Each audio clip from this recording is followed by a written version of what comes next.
All right, there we go. If I can just maybe get a good mic check. Hey, Jalen Braswell, am I getting that right maybe? Afternoon, everybody. We're getting started here a little bit late today. We're having a little bit of issue because we're going to do, doing something new today. We're going to, oops, wrong button. We're going to do, play a game here toward the end of the stream, not toward the end. We're going to kind of talk about some of the new stuff. Okay, great. Thanks, Tara. I appreciate that. If anybody on YouTube could maybe give me a thumbs up for audio, that'd be awesome. And then once we bring in everybody, if you guys can confirm for me that Discord's coming through too, that'd be great. But today we're going to do, we're going to talk about the new Chapter 3 stuff. We're going to talk a little bit about the reaction that the community's had to the trailer. And just, I think if any of you guys have seen the comments on that video. Okay, great. Thanks, Justin.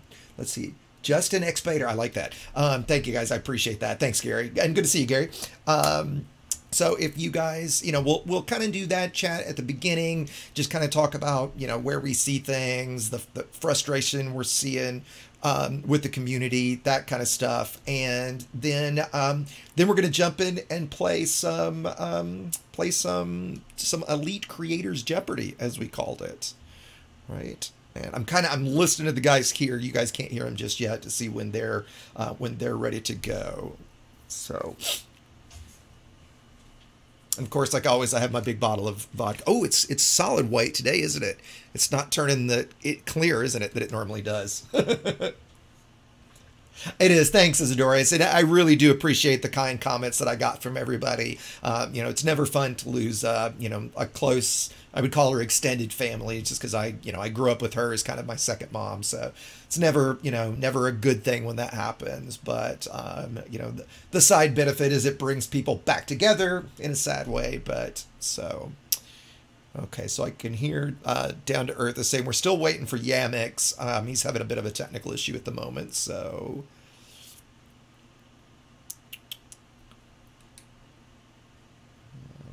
just kind of getting started.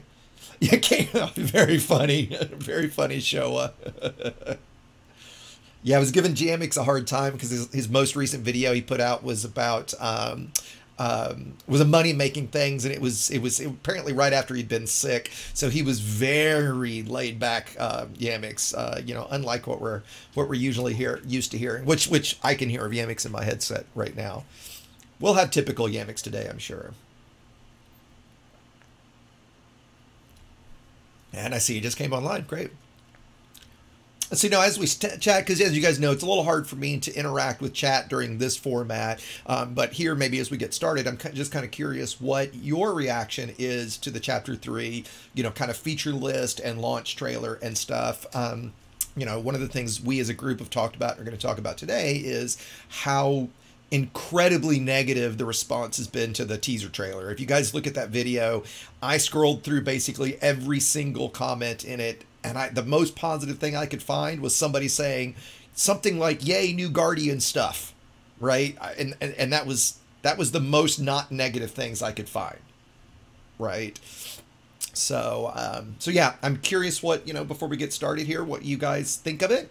If you think positive or negative, maybe if just in chat, you want to just throw a very quick, positive versus negative. I'm hearing Yamiks starting to say a check, so I think we're going to be close to getting started here in just a second.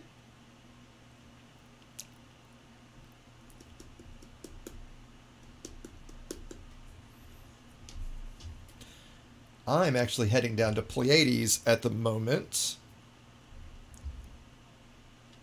Going to transfer some of my ships down here in preparation of the new small class Guardian weapons. That's probably, right now, that's probably the biggest thing that I'm looking forward to.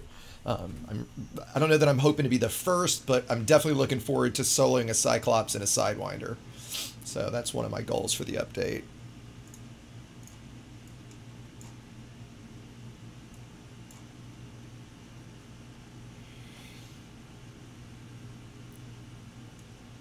Mostly negative. Yeah, that's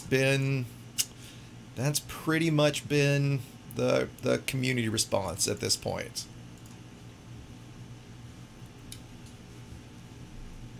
Yeah, Isidorius, most people are kind of saying that. It's one of the things we, again, as a group, have been talking about, how so many people have their hopes, hanging on Chapter 4, and that, if they don't get Chapter 4 really right, that it could be really, really bad for the game. And I think that's a lot to put on it, in the sense of I'm hopeful there's going to be some really good new stuff, but I'm not so optimistic that I think it's going to make or break the game. I'm definitely not going to go that far. Right. Okay, so Yamiks just said he's starting. I am actually, Terra Firma. My alt account, my exploration account, is on the Gnosis already. I just went ahead and got down there just in plenty of time, so I didn't have to worry about it. So yeah, I do. I think you guys know. I mean, I'm not huge into exploration. I do really enjoy it when I do it, and I did. I set up my alt account so I could do that beginner's guide that I put out to exploration. And so I figured, with the Gnosis going to to Cone, where it's never been. For those of you who don't know, we might talk about this on Tuesday. You'll see that it's going to a sector that you can't get into right now because of permit locks, and you can't jump far enough, but the Gnosis has the range to jump into it. So there's a little bit of speculation that there might be something new found there. I don't know that I'm that hopeful, especially given how they yanked their rug out from under us with Ashling's wedding. I haven't gotten to do I'm going to do it today, the Galnet for this week. And if you guys haven't seen, the Ashling Duvall Jordan Rochester wedding is off. So, okay. So I think I can hear these guys in my ear getting pretty close to ready. So forgive us for just kind of rambling here a little bit.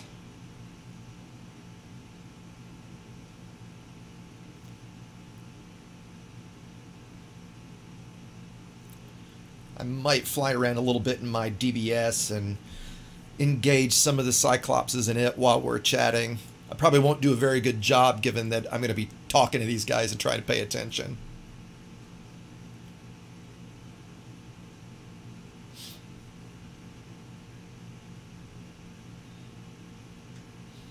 Yeah, and I'm assuming, if somebody can find the link, actually, I don't know if Storm's got it and if he's listening. If somebody can find the link to the video from Gamescom, I can probably find it real quick. Let me see if I can find it. Because there was, if you guys haven't seen it, there was a teaser trailer.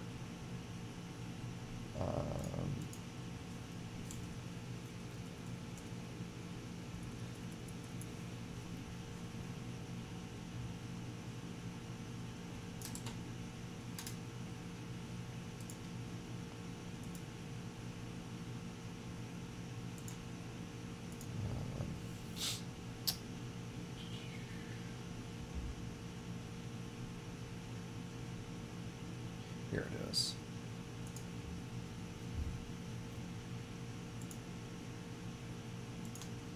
So if you guys haven't seen, there's the new, there was like the leaked video with the Gamescom footage, if you're curious. Yeah, Andrew, I think that's a pretty good way to say it.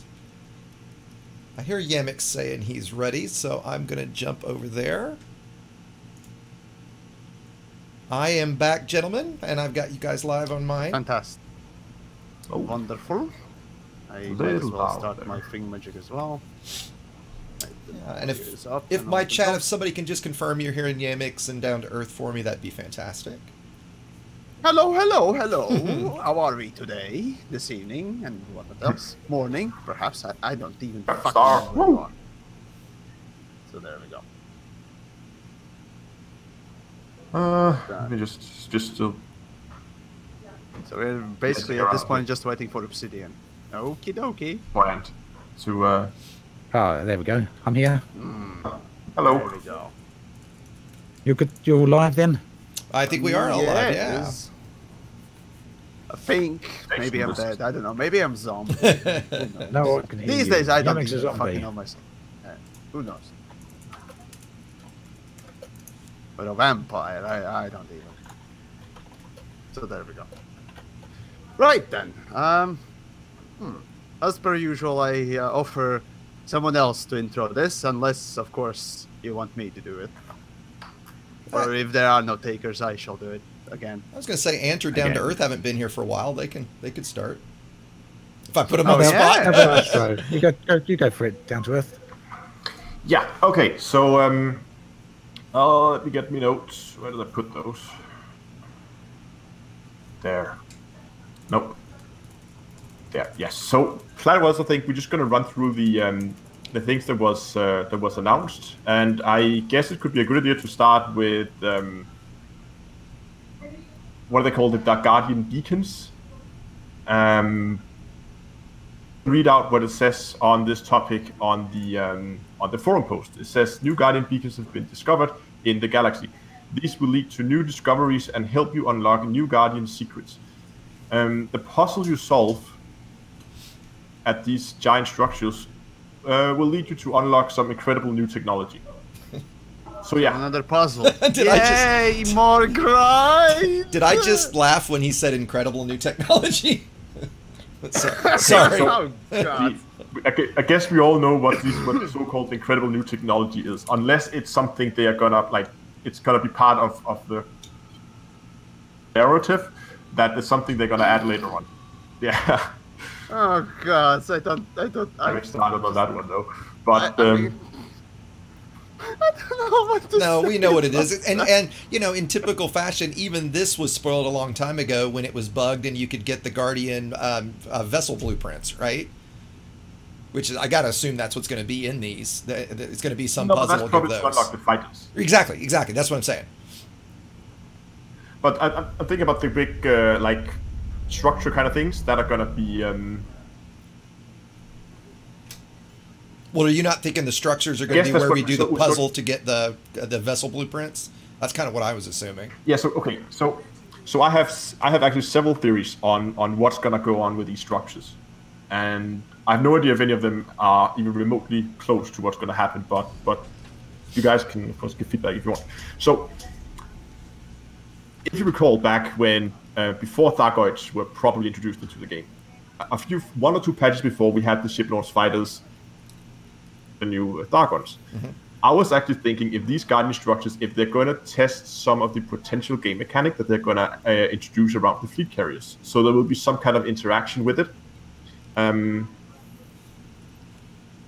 so they can test some of the functionalities out that they might want to put into the fleet carriers, because otherwise it's going to be a huge amount of testing they have to do for that patch. Alternatively, it could be something like the Thargoid structures, the Thargoid bases, Right. just in space. That's exactly what I'm Keep kind of placed. assuming at the most, right? What I hope it's not. I hope it's not just another Guardian ruin just in space. So there's like things we have to shoot and things we have to scan.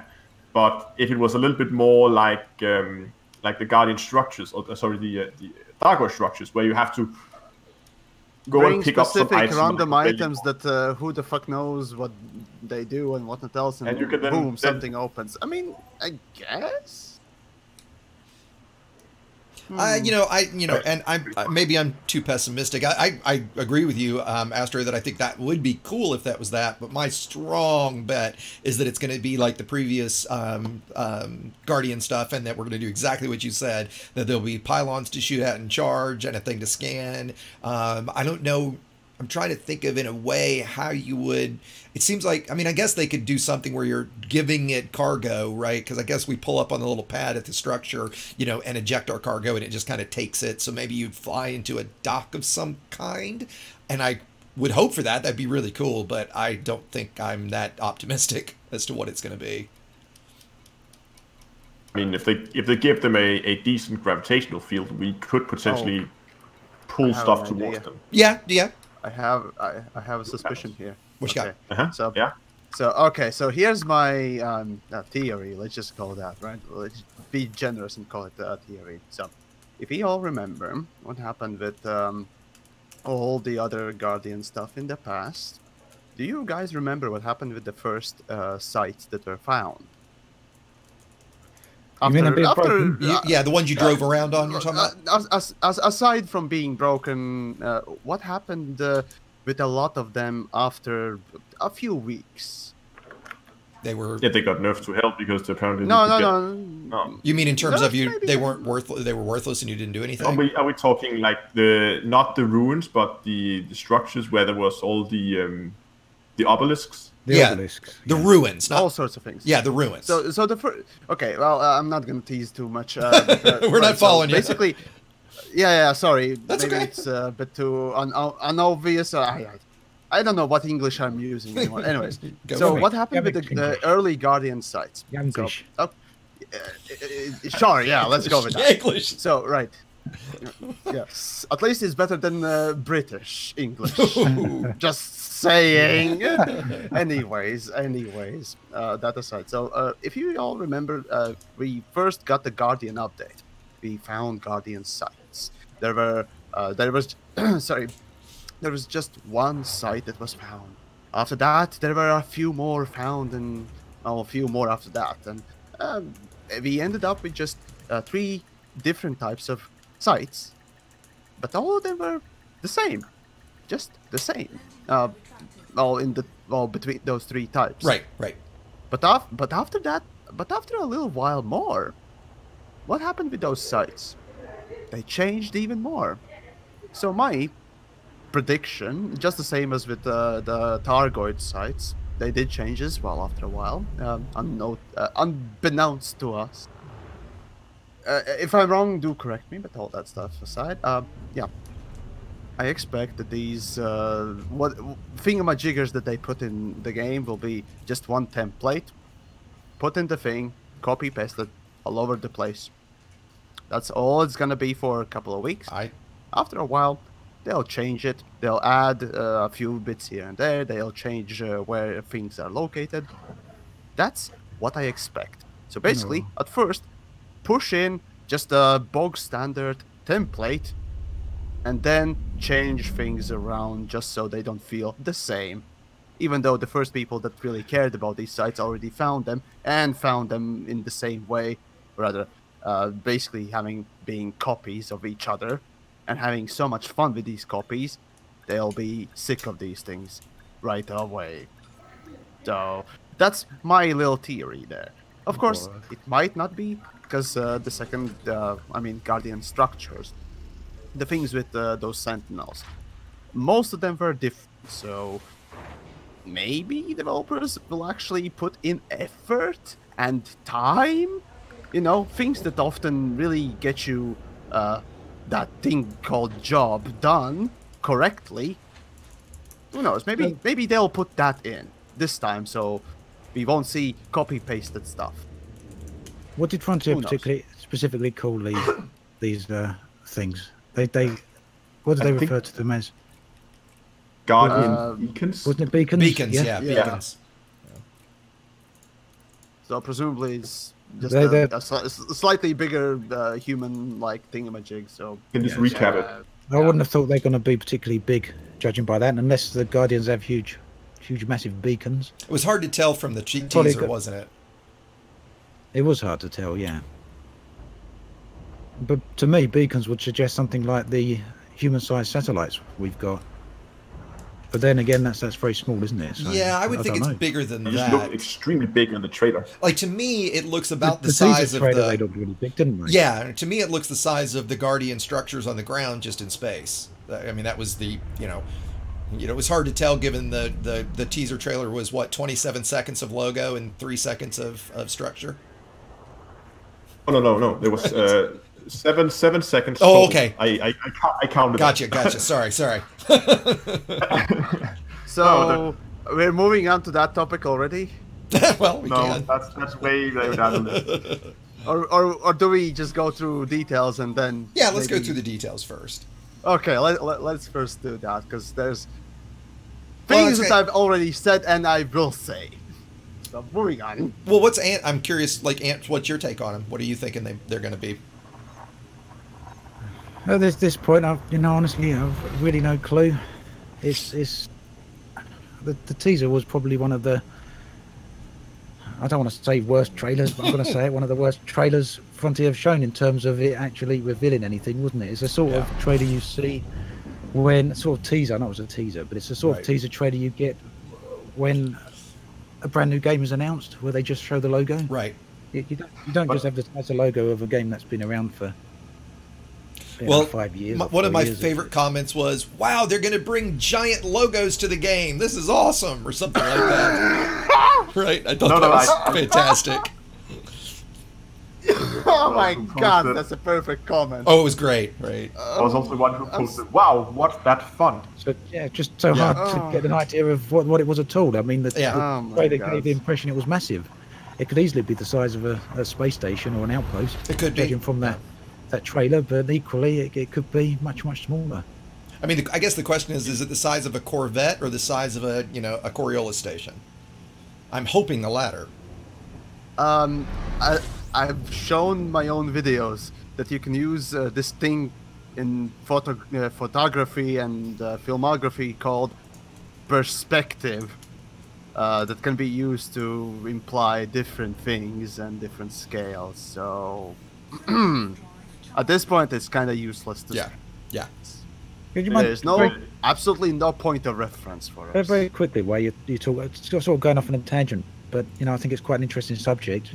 Without going on it for too long, what's your thoughts then on the sense of scale in Elite? Because I often see a lot of people saying things don't really look anywhere near as large as they should. God, that's my response to the scale of the game. We need everything space legs to properly to examine things and so on and so forth to get the sense of the scale. Because at this point, SRV is really the only point of reference for sense of scale, and even that is several times bigger than the human being. So yeah. Kind of to me, I think the scale is really. I think the scale in VR is fantastic. I think out of VR it's really difficult to get the sense of scale. But I think in VR, for me personally, I think that what the scale, and maybe it's just the scale because of VR, not necessarily Elite, but the scale in VR. I mean, I remember one of the first times flying into a station in VR, thinking, "Oh my God, this thing is just unbelievably massive." But when you're playing it on your monitor, it's big, but you don't get that feeling of it. You don't get that feeling. Yeah. It's the same when you fly in the huge capital ship. Yeah. If you do it in VR, they look massive, absolutely gigantic in VR. Yeah, but on screen, not so much. And yet, I always find myself comparing it to something like the X series. I mean, that hasn't got the scale of universe that Elite's got, but when you fly up to near one of those space stations in X, you can see damn well it's big. I don't know if you guys have played those games. It's been a long time. One thing that I've noticed is the Frontier used a very clever trick to make the ships seem bigger than they actually are. I've used that in one of my videos, indeed. There was one of these you mentioned as well, and it's called forced perspective, by the way. But yeah, there was this guy who made this walk around on a planet, and he rendered some of the ships in it. You could walk around with a character. Right. Like the small art thing, I can't remember what it was. I streamed it a while ago. And we were discussing a lot during that stream whether the ships was actually to scale, because they seemed to be a lot smaller than they were in the game. And we tried to compare them to some of the structures to see. And I was actually amazed how small a lot of the ships are. But if you then go up and have a look at windows on the ship, actually keyholes. I mean, the viewing deck on the Anaconda is like, if the scale in that was correct, it's hard to get that viewing deck on the Anaconda larger than a meter and a half. So you wouldn't actually be able to stand on it there. Well, for me, like one of the things I think about when I guess because I fly lake on ships a lot. I don't fly the Vet much or the Anaconda much. So most of the time when you're in your like right now I'm playing on my monitor because I'm streaming, right? And since you're so far forward of the ship, I don't think you get an appreciation for the fact that there's this massive ship behind you. Right? You don't get that feeling of it where, I think VR does help that because of everything you see in forward of you. I remember actually the first time I jumped into, what's the giant star? VY Canis Majoris, right? So I jumped into VY and it was like, oh, look, it looks like a normal star. Well, a buddy of mine jumped in on the other side of it and he was 12,000 light seconds away. So then I got the scale of, oh my God, like this looks like a normal star and everything, yet he's that far away from me. It's got to be this massive. And then at Betelgeuse, I landed on that moon, or whatever it is, that planet that's right, where the closest one you can land to, got into VR, and then like, oh my God, it was just incredibly huge. But other than that, no. Sense of scale is really difficult. Yeah, in fairness, it is. Right. The trouble is with the stars, partly it always drops you, relatively speaking, the same distance from the star, regardless of size. Perspective-wise. So the star always looks exactly. The star always looks the same size, even though it's not. Yep. Yeah, that's exactly what I was kind of pointing out. Like when I jumped into VY, right? I thought that exact same thing. I was like, oh, isn't this the biggest damn star? Isn't it like 900 billion or 9 billion times the mass of our star or something crazy like that? It certainly didn't feel like it. Yep. So you're moving on? Yeah, should we talk about the Let's fighters? move on. Next topic Is the new hybrid fighters. New hybrid fighter combine the best of both standards. Guardian technology makes them hyper-effective combat machines. They come in 3 variants. Armored with plasma charges, Javelin with shard launchers, and the Lance with force projector. Fast and agile with strong shields to let them dart into the ferry. Okay. Huh? Okay. You're cutting out there. As with other small fighters, they have. Okay. Quick image of here on stream so you guys can see them. Okay. Yeah, I've got the post up. Well, so anyways, yeah, let me just say that I enjoyed Xegius's comment on this particular matter. I don't remember verbatim exactly what you said, but you know what? We have Xegius, so... Oh, shit, I don't remember what I said. What did I say? No? Okay, so basically it's it was something along the lines of yay, we got some more things that will be outside of that will be useless outside of Targoid hunting. Oh yeah. So what's the point? Yeah, well, and I think maybe what I was getting at is like one of the comments I've gotten a lot on, you know, that I've read a lot on the teaser trailer we keep talking about was, you know, why do you keep adding all of this content that so few people do, and that basically we're just the majority of players are just going to get to see on a YouTube stream. Right, you know, like so few people. I mean, I actually really enjoy Guardian or Thargoid combat, right? But we do know, in fact, I got a lot of the comments like this on the tutorial I did on Thargoid combat, and it was, you know, this looks great, but it's multiple people. I thought this was surprising, actually. Like, oh, it's locked behind a grind wall, which I don't necessarily agree with or disagree with. It kind of is. I mean, you can do it unengineered, but it definitely is a lot harder. It's a lot harder if you don't have the Guardian weapons. And the reality is to engineer, you know, the crate and unlock, you know, the Gauss cannons and say the plasma charger. I mean, what is that? 100 hours of gameplay minimum, you know, for a normal player. And so it is a shame. So yeah. I think they look fantastic, actually. I saw somebody complain about that they're too sci-fi, not realistic with their kind of detached wings and stuff. I think it looks great, honestly. But at the same time... It gives them the alien property. It does, it does. Yeah, yeah. Well. Agreed, right? Yeah. But it seems like something that's going to be so niche that it's, you know, why are they spending their time on this? Right? This is not what the player base wants, which I think is what we're going to get to here in a minute.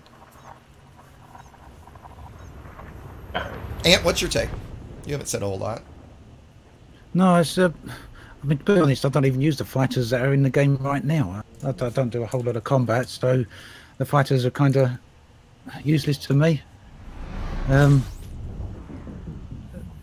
Yeah, I mean, it goes back to the old thing. It goes back to the old thing with the range of the fighters. You can only take them so far from your ship, can't you? Was it 30? Yeah, 30 kilometers. Yep. And then it basically that's it.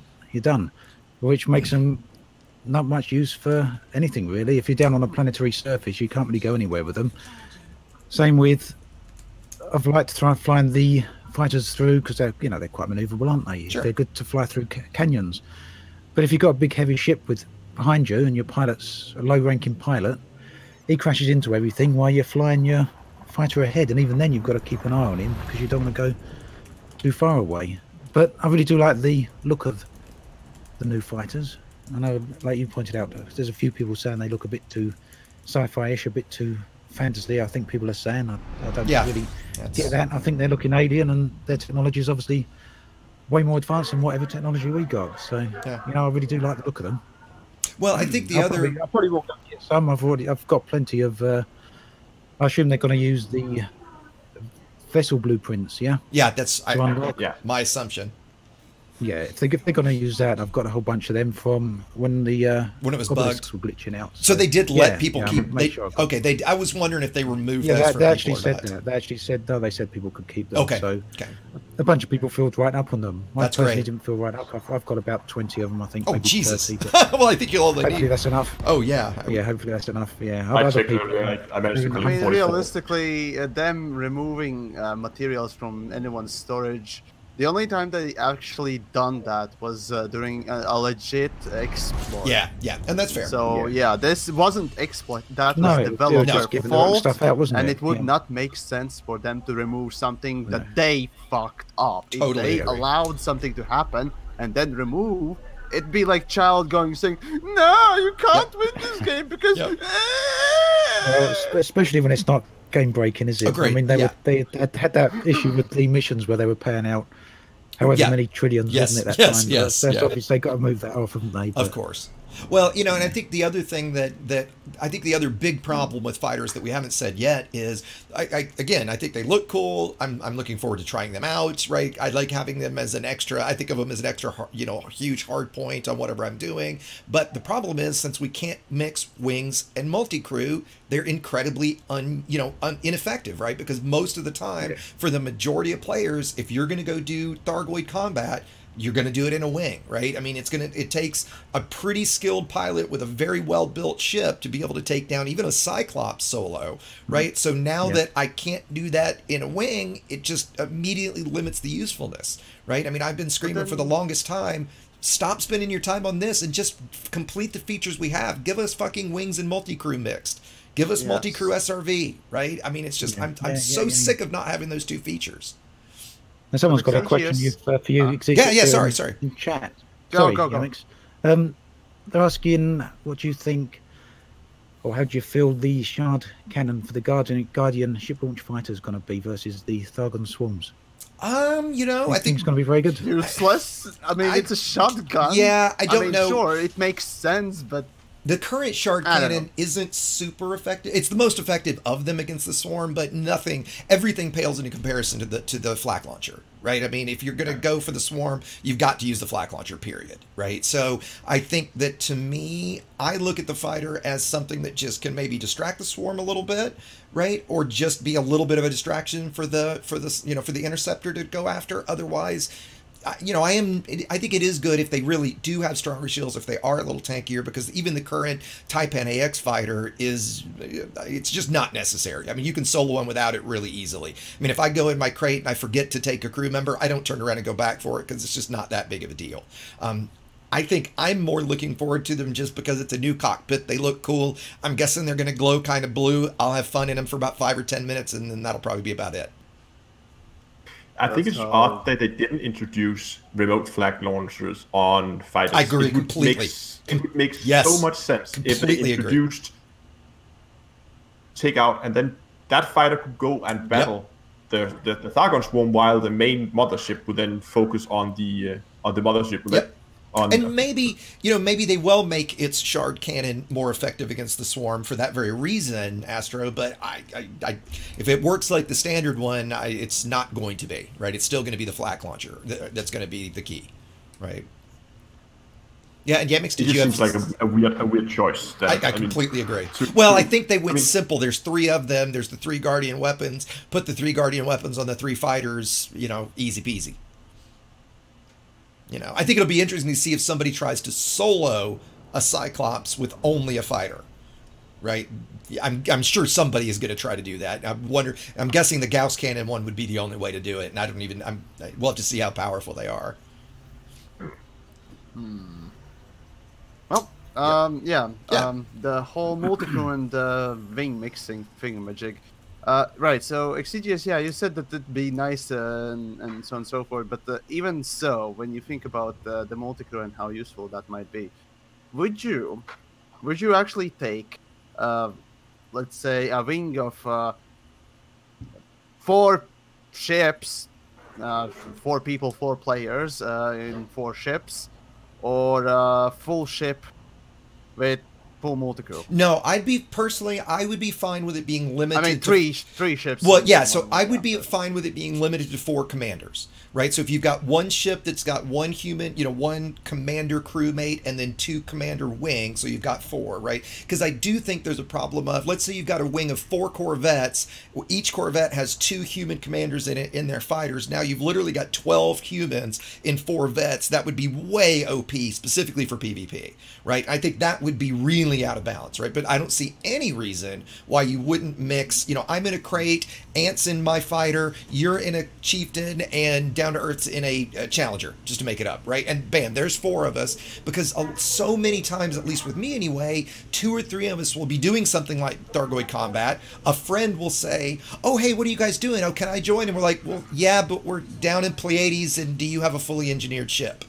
Oh, well, no, I don't. It's, oh, well, if you did, if we could mix wings and multi-crew, bam, all of a sudden multi-crew is super useful, right? People would get to enjoy it and get to use it.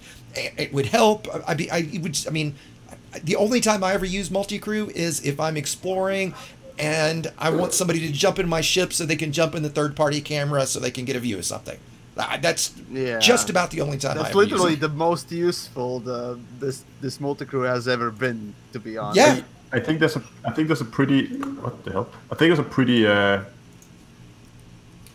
why they don't mix multi-crew and fleet or wings, and that's simply because of instancing. I mean, I've tried several times when I do, and I assume you guys would have tried it as well. When you do stuff in larger groups, as soon as you move out above a wing, so 4 people,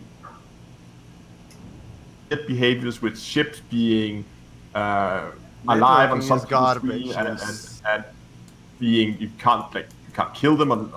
It's just a bug fest, and it's mostly to do with it's mostly to do with just network netcode. The fact that the game, just simply for whatever reason, doesn't seem to enjoy having people around. So see, this really is the thing with upcoming squadrons, isn't it? Yep. I know someone's already asked Frontier. A couple of people asked Frontier, are they going to improve or change the whole of the way instancing works? And surprisingly, it's something they did actually answer, and they said it's not going to change.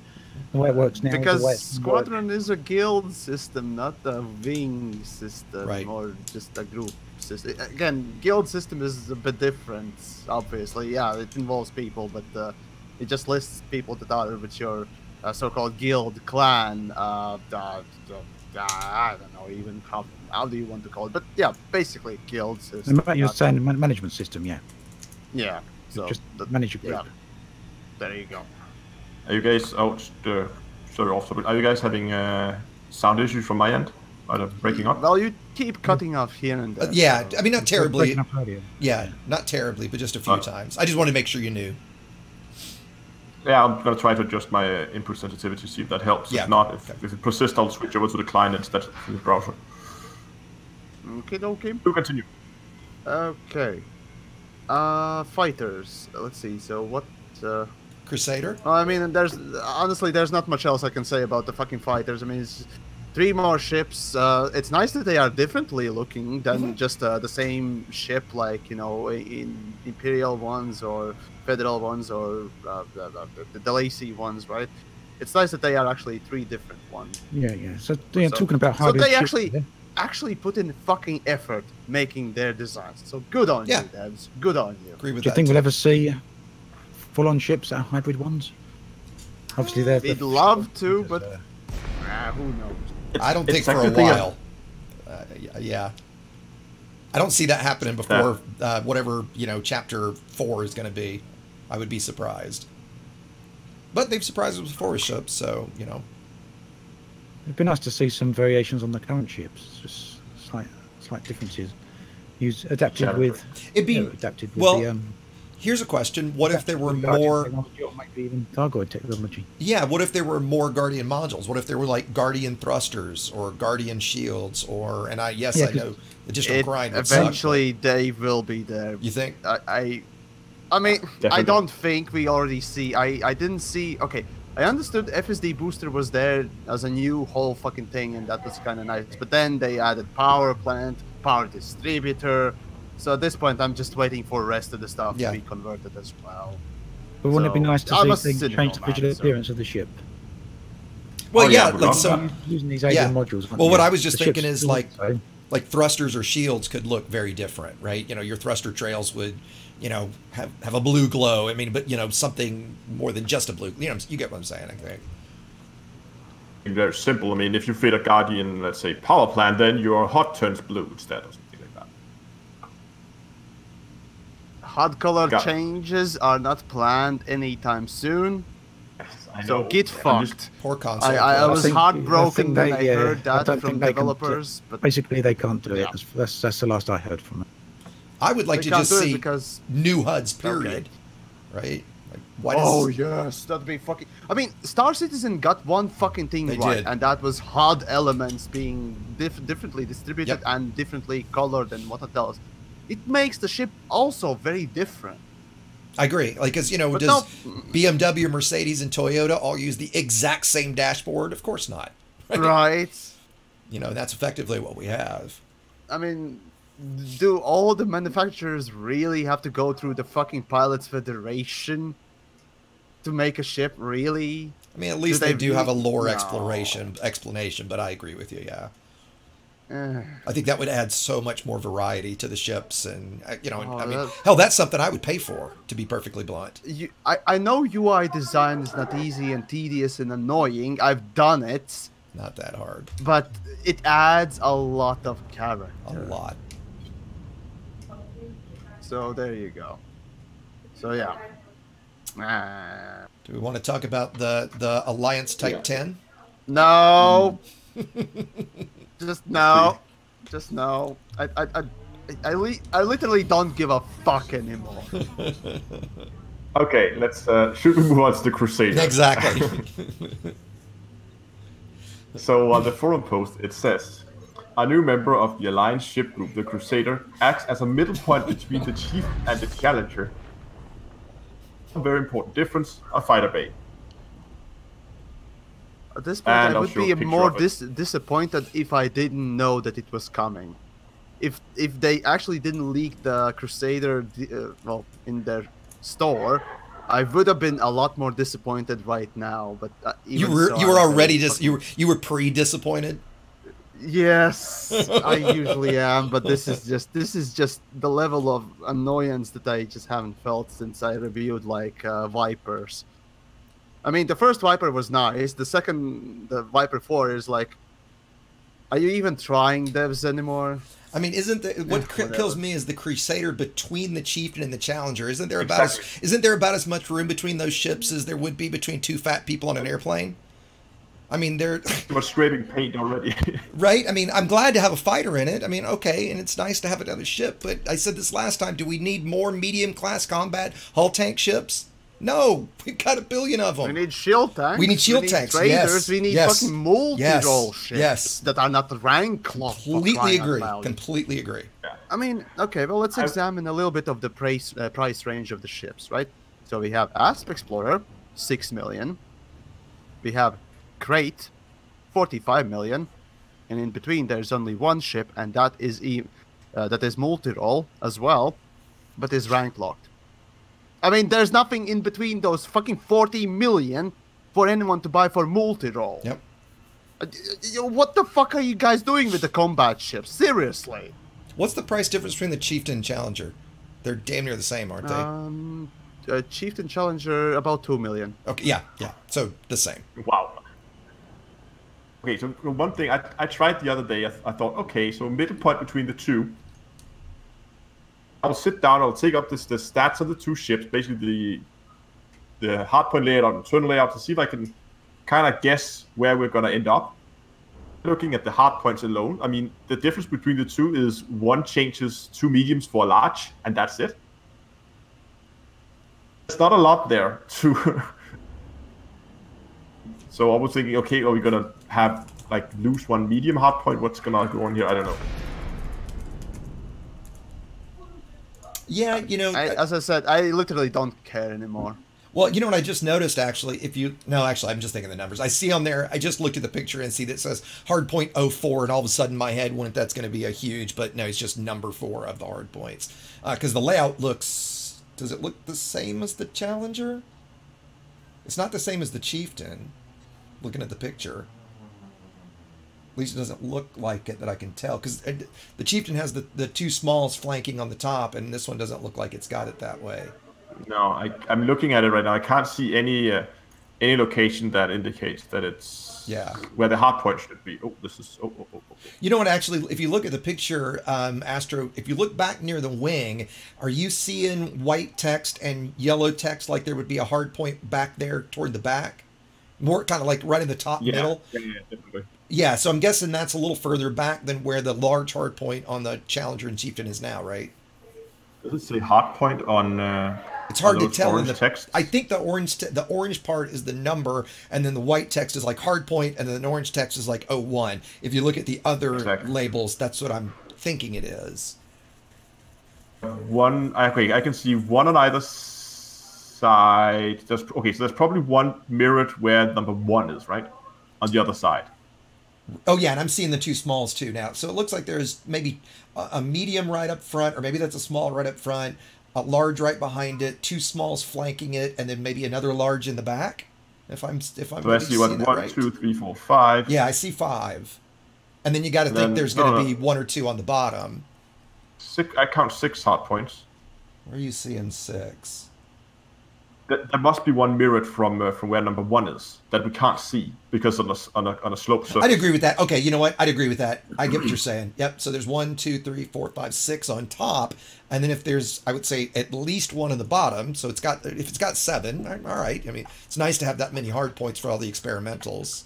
But that's what Challenger's got. Unless they put 3 hard points in line in the middle, and 1 is just because they had to be on one side. So I mean, no, I'm thinking you're right with what you're saying, that they could be flanking, although I don't know where the opening would be for the, for hardpoint 01, if you think the other 02 is maybe on the other side, I don't know where the opening would be. Maybe it is just labeling that one right in the middle, and 01 is the large. Yeah. That's where the fucking opening Regardless, do we really think it's going to be significantly even marginally different than the Chieftain and the Challenger? No. No. I mean, the ship launch fighter does add a lot already, but that aside, I mean, it's just like the fucking Python and Crate. Really, there's so little differences that it's not even fun reviewing it. Doesn't the ship launched fighter effectively render the other 2 ships useless? It depends on how it handles. I was just about to say that actually, and it won't handle as well. Well, it obviously has more weight. It will be more pricey. And you know what I'm guessing? Yeah, did you see the video? It's an analog. It's Yeah, an analog to basically a gunship. That's all it is. Yeah. They said they handled very similarly. I think. Pretty sure they said that. Well, and what I just am thinking about, if there are, now I'm actually thinking there's probably 5 hard points on the top. There probably aren't any hard points on the bottom because of the ship launch fighter. Because if you think about it being, if you think about it being between the Chieftain and the Challenger, you wouldn't think it's got more hard points or DPS than the Challenger, right? And if you're going to swap a hard point for the bay in the bottom, I would think we're looking at 5 hard points on the top and a ship launch fighter bay in the bottom. That would be my guess. And that it won't handle nearly as well as either of them because of that extra, just like I think Yamiks just said, because of the gun, to be akin to the gunship. Someone just pointing out that apparently on Galnet they've mentioned that exactly that. It's going to be a little bit slower because of that. Oh, okay. A little bit slower and less maneuverable. Okay. Yeah. Okay. Apparently there's something on Galnet. I haven't seen that. But... Okay. Okay. That would make sense. Yeah. Galnet to say?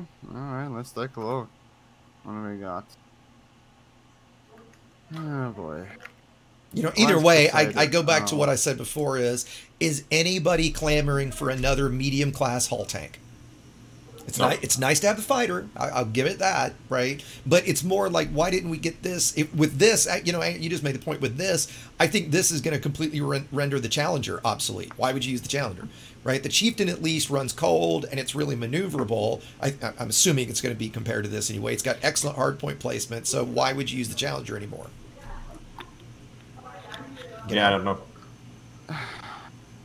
You know, is this an excuse to sell? Give me a sec, I'll go over the details. So, Lycon Spacebase has announced that the new ship, Alliance Crusader, will be soon available for purchase. Mira Cal, what the fuck ever, the head of military projects at Lycon gave some details on the media.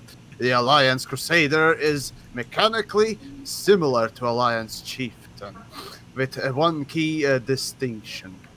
Our engineers have removed some internal hardware. There we go. What the fuck happened with the Challenger? Whatever. Moving on to accommodate the fighter bay. Inevitably, this means the Crusader is marginally slower and less maneuverable than its siblings, but this is compensated by its to ferry fighters into a conflict zone. Okay. The Crusader's offensive capabilities are enhanced with 3 internal military compartments. So, anyways, we are confident that the ship will be able to hold its own in any combat situation, especially against the Targoids. Yeah, fucking right. The Alliance Crusader will go in general sale on Tuesday. Basically, the launch day of the. There you go. I don't care. I don't care. That's it. Just simply, I don't care. Yeah. Well, and you know, I was actually just thinking, I bet you the other thing they'll do is, my gut says when you just said about the internals changing, I bet you it's either got one less maybe, or a smaller something, or it's going to wind up, I would almost bet money, it's going to wind up with less overall armor than the Chieftain does because of and not only because of the fighter bay, but that's how they're going to balance it. Right, they'll make it. Is the Crusader gonna have another useless compartment for combat? Oh, I'm sure. Well, actually, a 6. Right. Well, a 6 wouldn't be useless because you can put 2 fighters in. Well, but Yamiks is getting at having a class 6 in the Crusader is worthless because you're not going to put a cell bank in it, right? So you're going to wind up putting a hull or a module reinforcement in it. So you might, which only go to class 5. So that slot is kind of ridiculous, but. With a ship launch fighter, that does change. Still doesn't make sense. Yeah, I mean, okay, maybe they'll just have the same amount of compartments as in Challenger, just maybe some smaller ones are being removed or something. Yeah. The only thing I'm glad about is I would assume it's going to have the exact same core internals, and I don't have to go engineer another set of modules. I can just swap them. If it's the retarded thing that they could do is put in 3 class 6s. I would agree with that. That would be retarded. Yes, that would be stupid. That's just. I'm at this point now that I think of it, it's a big possibility, and I'm already fucking disappointed. Well, I guess the review is gonna be fun. I guess. Well, at least we just got a preview. Okay. God, so. Damn it. But before we move on to anything else, I mean, we're on the topic of ships. Anyone want to briefly speculate about? I know you don't like speculation, Yamiks, but the potential Crate Phantom. Yeah, exactly. I was about to say. I was going to say that. Okay, sorry to jump in there like that. Yeah, to recap. Okay, my speculation. Oh, sorry. Go. No.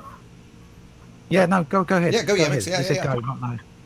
So, while just at about the same time as when the crate was introduced, on the shop, if you change some of the IDs in the URL, you were able to get up in the list for both the Crusader, but also for a ship called the Crate Phantom.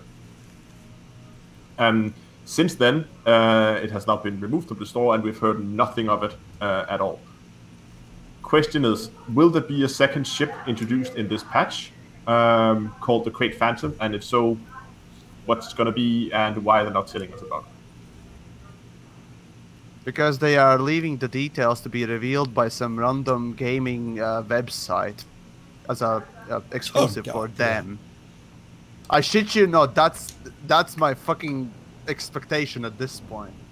So you're thinking we That's will my get the cynical Phantom? expectation. So you're thinking we'll get the Phantom, they just haven't It's gonna teased it be yet. another fucking trailer. Yeah, basically Saying just a that they're trailer gonna that is being try- given to someone else to You're announce saying they're going to because try and generate some hype, yeah? Yeah. yeah, Coming out Generate some media interest. I mean, patch is coming out in 4 days. They need to get that trailer out pretty soon. I'm actually surprised we haven't seen it yet, to be perfectly honest. I thought it was going to drop today. And I haven't seen anything. But So do unless you guys- someone is in a chat. So do you guys think the Phantom is going to be like, when I hear Phantom, I hear, I don't know why, but I hear like a lighter, faster version. Yeah. a lot of people have Don't been know. expecting that. So Is that kind of I've what- seen I a don't few know. people. I've seen some people speculate stealth ship. Yeah. But Yeah. yeah, except that stealth doesn't work against NPCs, so what would the point be? Right? We know they don't do shit to promote PvP, so I would have a hard time believing it was. I mean, I agree that from the name it sounds like that, but and it would be fun, but since stealth isn't really an option anymore. But it could just be a version of the Phantom, or the crate that just runs even colder. Do you think it could be a small class? You think there's any Might be. possibility That could there? actually be interesting. Yeah. There are small already small ships for every role imaginable, so I, I mean, okay. highly doubt they Yeah, but- would be saturating. But hey, who knows? Yeah, but we haven't gotten a We'll new see. small ship in years. I mean, I get you're That's right, true. Yamiks, but We've just seen in the Crusader that Frontier is no strangers to adding ships into locations where Right, they're not you're really- right. You're That's right. right. Sorry. no, you're right. But no, it's a valid I observation. expected more from Frontier for whatever odd reason. Sorry for overestimating their ability to think. Sorry, folks. Sorry, I was wrong. Personally, I would love God to see a new damn it. small ship. I love the small ships; they're my favorite. So I would love to see a new small combat ship that looks different, right? That's like something like the crate, right? I think that'd be great. That would be great, yeah. I knew somebody was going to say that. Oh God. Okay, I'll Fuck show myself out. puns. Ant, what's your thoughts on what it could be, Well, it's or what would you want it to be? just what I'd like it to be, and what I suppose it possibly could be. What I'd like it to be is a complete variation on the crate, rather than just a minor variation. I'm something streaming to hundreds right completely now. Is it an different, maybe a emergency? hybrid ship. That's what I'd like to see. That visually looks I do not. hybrid between Guardian and human tech. So a bit like the fighters that are coming with this update. But it probably won't happen. So maybe it'll be like a variation on what we got between the Chieftain and the Challenger, which means it probably won't be too different. It's already got a fighter bay in it, isn't it? So it's not like they'll be adding that. Yeah, right. It's already pretty fast and pretty maneuverable, isn't it? It is. And I tell To be you, honest, honestly, yeah. I think the crate, I don't want anybody to yell at me for saying this, but in some ways it needs to be nerfed. That huge distributor specifically, it makes the thing so overpowered, right? I mean, we figured out that if you've got an engineered distributor, charged ant distributor, if you leave your distributor at 1.5, you can basically perma boost with it. Right, it's because it's that huge Yes. class. In fact, I run a class 6 Yes, I've armored. been doing that myself with it. Yeah, which is there you fun. Exegious. Are you gonna shoot me now? Yes. No. How about we don't nerf Python, okay? How about we don't do that, okay? I love my Python. Well, no, I I'm saying the stroke my crate, not the Python. No, just no. Okay. Crate is underpowered. I'll be quiet Crate is for you guys. underpowered. Okay. That's it. Crate is fucking underpowered. Python is even more underpowered. Please buff. Yes. Okay? Shh. Folks, shh. Okay. I didn't say that. Yeah, no, I didn't say that. Sorry. Good. Oh boy. Do Yeah, we? the guy's got a bunch of people saying the same thing to you now. I'm sorry. Damn it. I'm Damn it, sorry. it's I'm just sorry. I'm sorry. I won't ever say it publicly again, everybody. I'm sorry. I guess you know what? I could self-nerf it and just run a class 6 distributor on my own ship, couldn't I? Right? There we go. I'll just do that, right? I'll make my own personal narrative of a nerfed ship. With blackjack and hookers, yeah. Do we want to talk about the engineers out in Colonia? Yes, I think we do. Should I recap Burn it? the bubble. Yeah. That's all I'm gonna say. We It's find about the notes, fucking and I'll time. recap. So, You sound new like Michael engineer. J. Yes. Plural. There's going to be multiple of them. There's going to be added in the Colonia region, which is the region far, far away, and close to the center.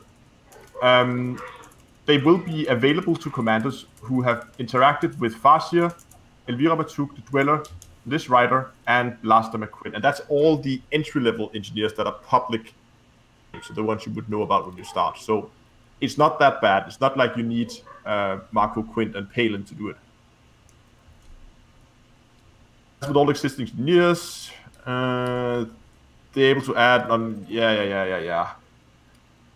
Interesting thing here is it seems that they will unlock in tiers. So when people begin to interact with them as a community, not as a single player, they will slowly begin to unlock more and more blueprints. That's how I understand it. That's how I read it, yeah.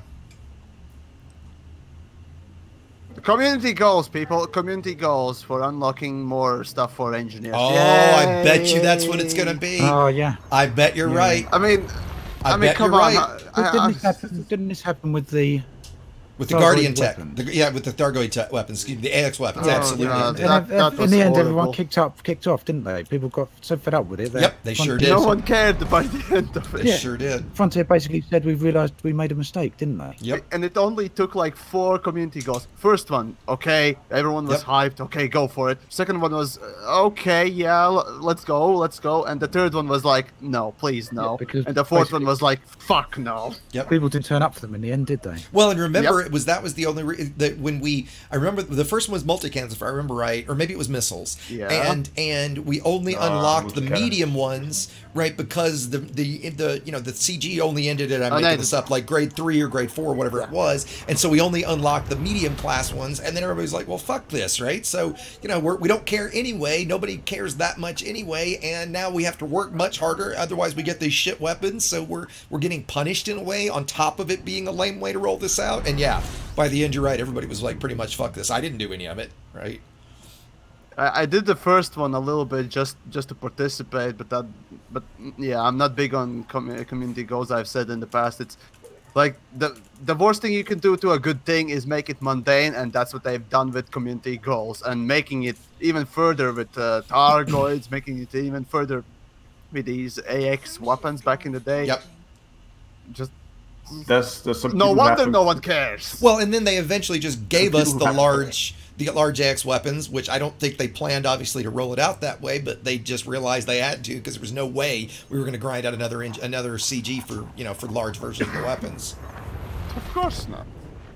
There are some people who have some concerns here that they now have to go and fly all the way to Colonia to get some new engineering modifications. I don't think that's no. going to be. I don't either. No.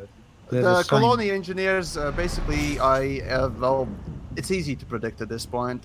They will be just to burn the bubble, or in case the bubble is being burned, so they don't need to port all the fucking engineers straight away from the bubble to Colonia, so that there are already established ones, in case that narrative comes to play, because who the fuck knows how the community will react to full-scale warfare and whatnot else, whatever they are planning after like 10 fucking years of this game.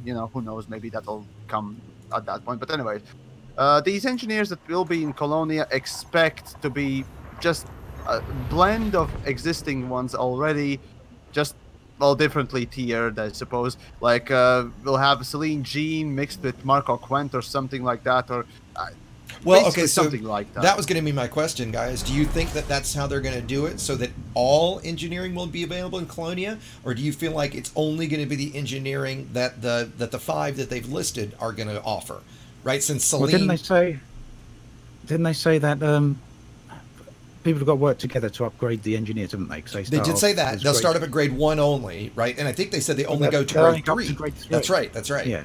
But I guess my question is, do you think you're going to be able to do grade 3 hull reinforcements out at Colonia? Right, because and maybe I'm wrong that only Celine does grade 3 hull, but you get my point, right? Something that those 5 engineers don't normally do, like Ramta does heat sinks, for example, like lightweight heat sinks. Do you think you'll be able to do heat sinks out at Colonia, or not? Yes. I might be wrong, but I'm sure I saw think- somewhere them saying. Let me see if I can find it. I'm pretty sure I saw someone saying, "Let's hear that." there'll be more modules mixed in over there. I think they They're will go basically, beyond. what although engineers there's can less already. engineers, there's greater variety. Essentially, don't expect any new unique engineering pieces there.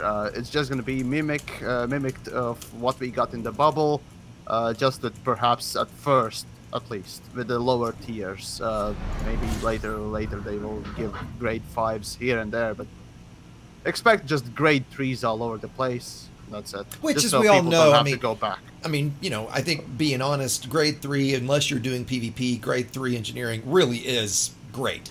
I mean, it's obviously always nice to min-max, but if you're not PvPing or not doing, you know, really high-end combat, for the most part, I think grade 3 upgrades for your average player are more than, you know, are adequate, I guess I would say. Hey, I'm building a fucking exploration condom min-maxed. Well, and that's... And yes, I do exploration. Too. I do too. Hey, there are elitists in exploration too, you see? Well, I'm not quite one of them, but I'm going for that. Yes. So... combat is not the only thing in this game. And so, surprise, surprise. No, well, I know. You know, it's what I do the most. Sometimes I do forget myself, because, well, we get combat ships galore, we get weapons galore. Mm-hmm. There's nothing outside of combat that seems to be introduced in the game. At this point, at least. I don't know. And Ant, what were you looking at? At least not till chapter 4. You're right. Seems everything's combat at the moment, doesn't it? Oh, God, what I was looking up is there was a post on Reddit, and I'm trying to find the thread, where one of the community managers replied to someone asking about the engineers, because someone asked exactly what you was asking there. What modules will they have? Variety will be there. I'm pretty sure they said that there will be a greater, although there's less engineers, they will have a greater variety. I may be wrong, but okay, and I would hope that it would work that way. Find that comment.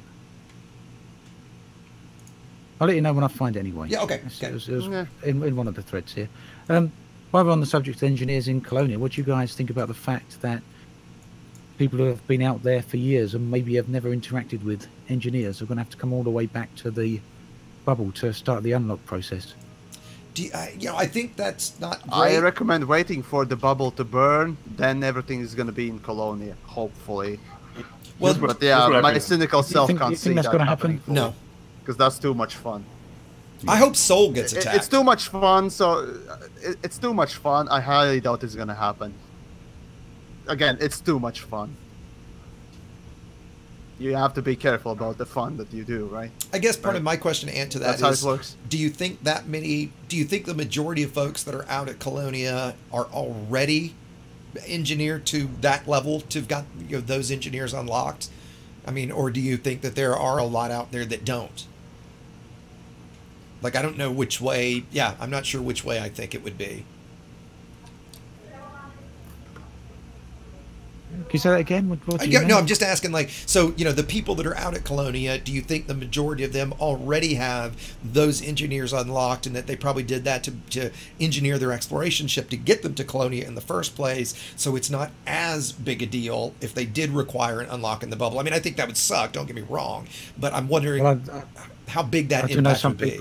I know some people who have been out in Colonia ever since the Jack Station first arrived out there. Okay. And I don't think there was any engineers at that point. No, there weren't. There were not. No. So yeah, there are a number of people out there who, I don't know how many there are, but there's some out there. Weirdos. Yeah. Well, but what's the point of making them come back? What I agree. I completely agree. I can't understand why they need to come back. Yeah. The reason. Because it's fun. Personal motherfucking narrative, buddy. That's it's personal motherfucking narrative here. Yeah. And you got to think too. You're right, Ant. If they're already out there and they don't have engineering, ostensibly they wouldn't have the Guardian FSD booster either. So it's not like it's not like somebody who would have a 65 to an 80 light year jump range in an Asper and Anaconda, where it's really, if you use neutrons, a 2-hour trip, and it's not a huge deal, right? For them, it probably is a much bigger deal. Yeah, I mean, let's put it this way. I've got like perhaps many of us, I've got multiple Elite Dangerous accounts. The first account I ever had, I used as my Kickstarter account. I used as an exploration one, and that's still out at Colonia right now. It's been out there, well, ever since Shack Station arrived. Yep, and that's got no access to engineers. Yeah, It's got It's got lousy jump range, 30 odd light years, maybe 28 light years, and that's that. Yeah, so I'm you're not about to engineer yeah, that. exactly, It's and you're going to almost come stuck. back. Yeah, It's going to come back. Yeah. right. Well, either that, or I self-destruct, purchase a sidewinder In the bubble. LHS 3447. Yep, Yeah. yep. Unlock the engineers. You know what? It's interesting. I guarantee you that's what people are going to do. Pin some recipes and head them out. Yeah. I bet you're right. I didn't think about that, but I guarantee you that's what people would do. Because why would you? I mean, why do you want to sit and jump all the way home? It would take more than 7 fucking hours just to get back. Yeah, that's. I mean, I've done in 7 Yeah. hours. I've done with a jump a conda, so it will take 10 hours for a normal person, or maybe even 14 fucking hours to just get back. Yeah, so you might as well just self-destruct and cut that off. Indeed. Completely agree. I mean, you're paying, you're losing the cost of that ship, but it's worth it for the time, the time lost, right? Oh, the time saving. Exactly. Yeah. I've been So mystery solved. Trying to save some time off. If what's gonna happen is that it's basically gonna be the existing engineers that was listed that's gonna open a second workshop in Colonia. So if you have it unlocked in the bubbles, you will also get access to their second workshop in Colonia. That's how it seems at this point. Just a second workshop is just belonging to another engineer. So that's how I see it politically. Yeah. So, yeah. Yeah, I just checked with neutrons and a 65 light year jump range. It's 111 jumps from Colonia to Sol, right? So fastest you would do that is 2.5, 3 hours. But like you said, Ant, if you're out there with a 25 light year jump range, let me see what that would be. I mean, it's going to be obviously it's a lot of dramatic. It's a lot, and it's jumping, which is it's the least, or it's the most boring gameplay in the whole day. 555 jumps, by the way. Right, I mean that's absurd. Oh wow! With neutrons, it's how that much? many. How much does that actually go for? Yeah. It's crazy. It goes. Let's see. 500. Oh Jesus Christ! I mean that's roughly it's roughly 10 hours easily, like you said, Yamiks. Right. If you figure time, if you're doing neutrons and you're repairing, assuming that you even have enough materials to be able to synth reloads for your AFMU, and you're going to do neutrons the whole way, because 550 jumps, it's going to be a lot of damage to your FSD as well, right? So yeah, it's pretty ridiculous. Should we move on to the next topic? Yeah. We have two quick topics left. I don't think they're going to take too long. We have wing missions. They only call them surface wing missions. They don't really go into more detail with what type is going to be available. A skimmer killing probably will be given wing mission version. Let's see. POI scanning probably will be wing. No, that doesn't work. Okay. I don't think so. And the same with cut the power. Probably not. Didn't they say we were going to get POI? I thought I read that somewhere, that we were getting POI wing missions. Well, maybe. Who knows? Maybe. But the cut the power ones, that would be pretty simple. They've who knows?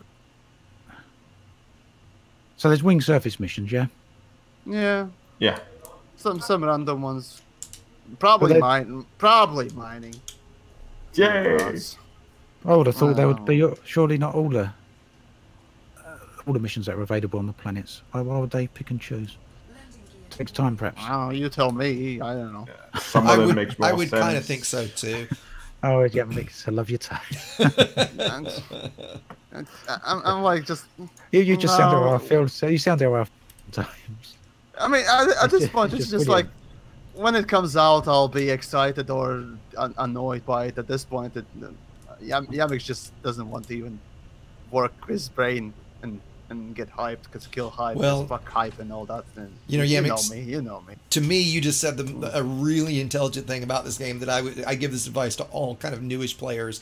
Don't get excited about any feature until you're either playing it or reading the patch notes, because just about every time we assume it's going to work a certain way, it doesn't.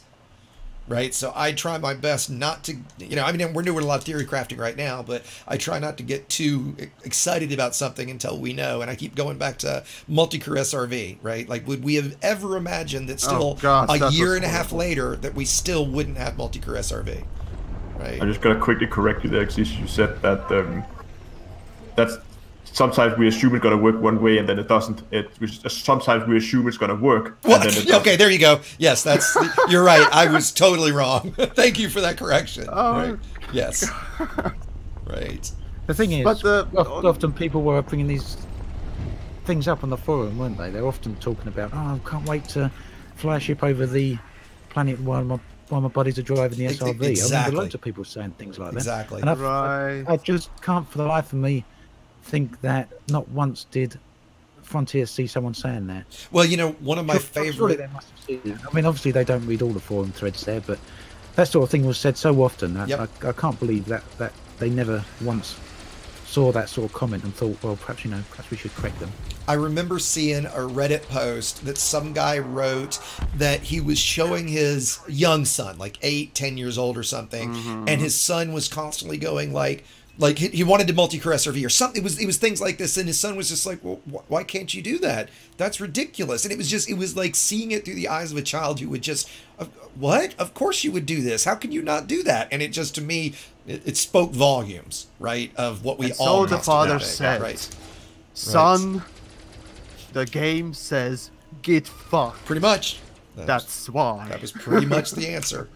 Right, and his son was And just so lo, confused. the Lord said, right, yeah, "Get yeah, fucked." yeah. Right, his son was just couldn't fathom it. Game right, says Just- no. Yeah.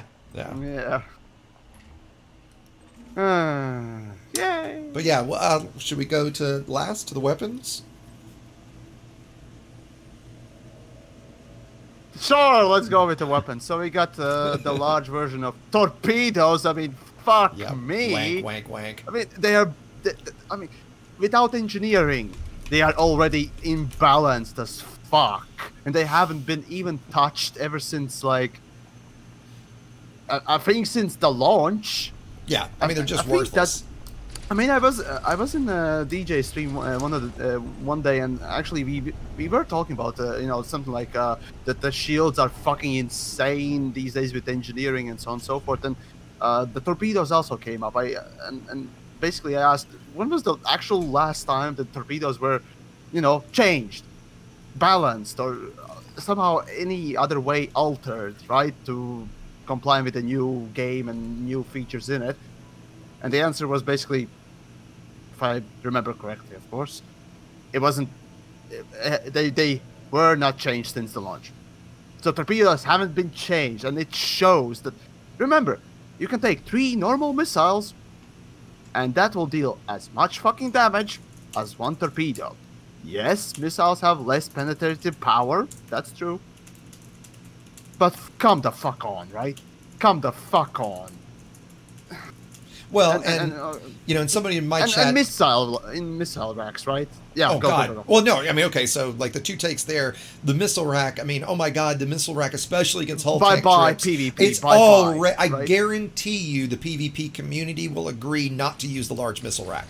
Right. Specifically, if you think of, I think of a high cap large missile rack and the number of missiles. And for those that wonder, that I'm sure that it's just going to be more ammo, right? So it's not going to be like it's more damage or anything, right?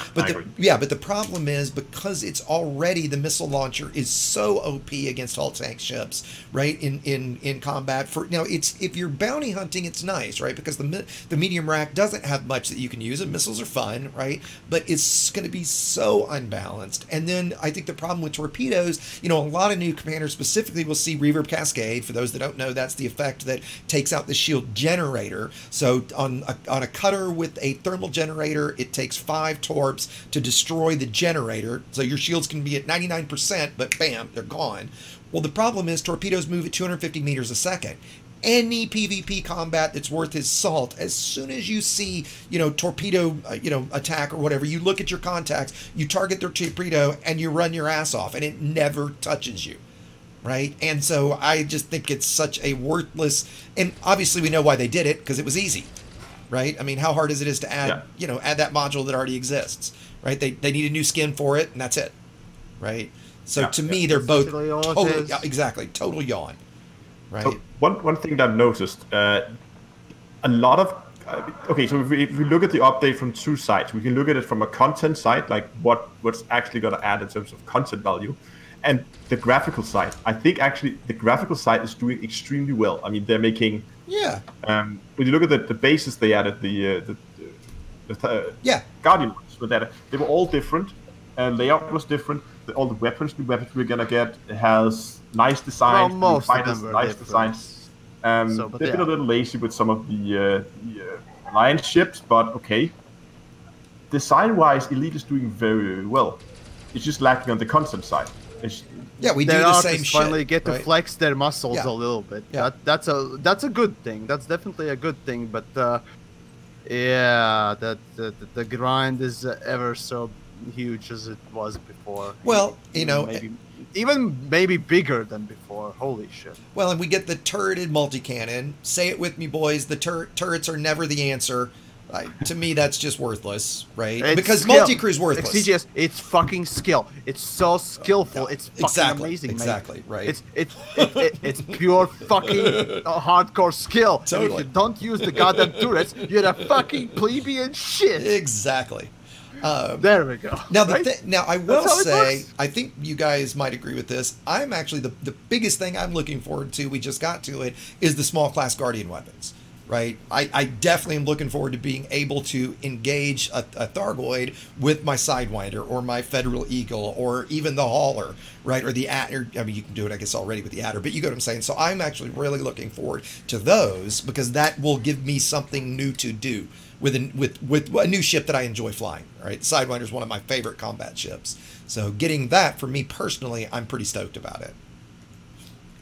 You're a pleb. Well, Come I know. on, you're a Well, I didn't argue that. Why not fucking hauler? Come on. Oh, I'll Why try not to do one in a Hauler. Absolutely.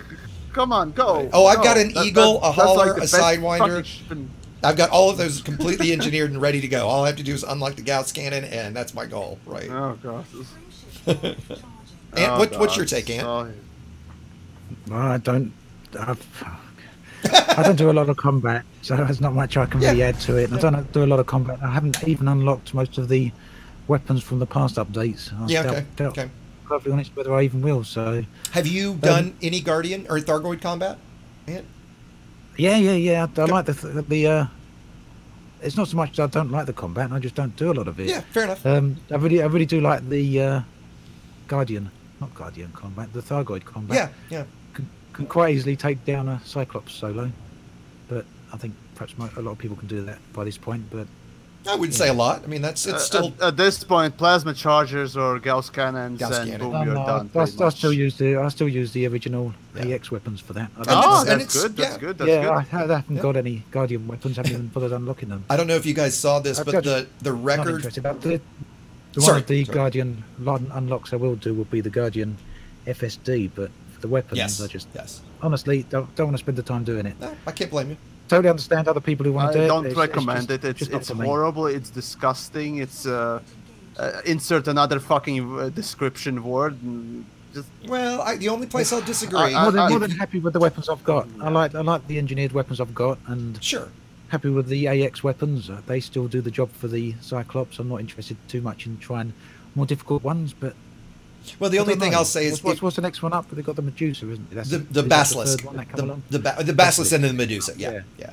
Right. I'd like to try and solo that, but probably I'd need better it's- weapons and a better it's, ship before I can do that. the my difference between Titan can't get Basilisk. the difference My between the Titan Medusa just or dies. the Cyclops and the Basilisk is a huge jump in difficulty. It's a massive jump, yeah. Right, Yeah. yeah. Anytime I've tried it, I'm dead more or less instantly. So Yeah.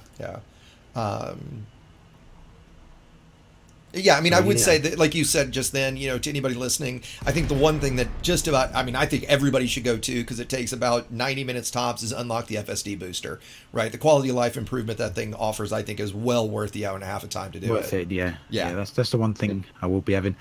Talking of weapons, is it right if someone, I've got a couple of questions, either for you, Exigius, or anyone else here. Someone in chat's asking what the thoughts are on, I mean, we got mostly offensive weapons. They're asking for defensive weapons and a potential build.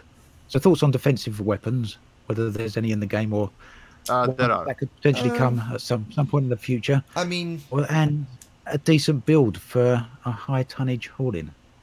I mean, that I think. There are two defensive weapons in the game. That's a point PvP, defense, decent PvP build. and the other one is ECM. mines. Well, I mean, no. Well, So oh, if you're talking about weapon, well, I would say there's point defense, there's ECM. You can call chaff and heat sinks. I mean, those are defensive modules. I don't know that I call them weapons, really.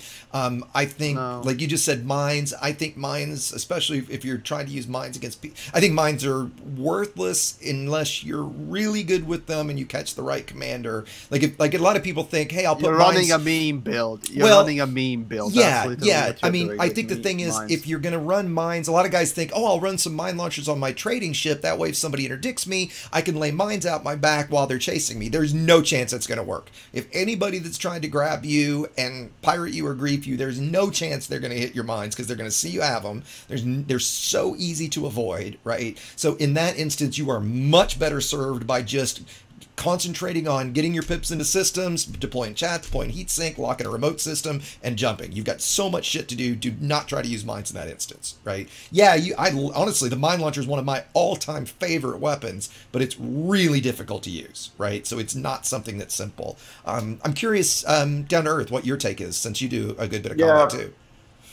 Yeah, so my take was it could actually be nice to see some, because all those defensive modules all goes in utility mounts. Right.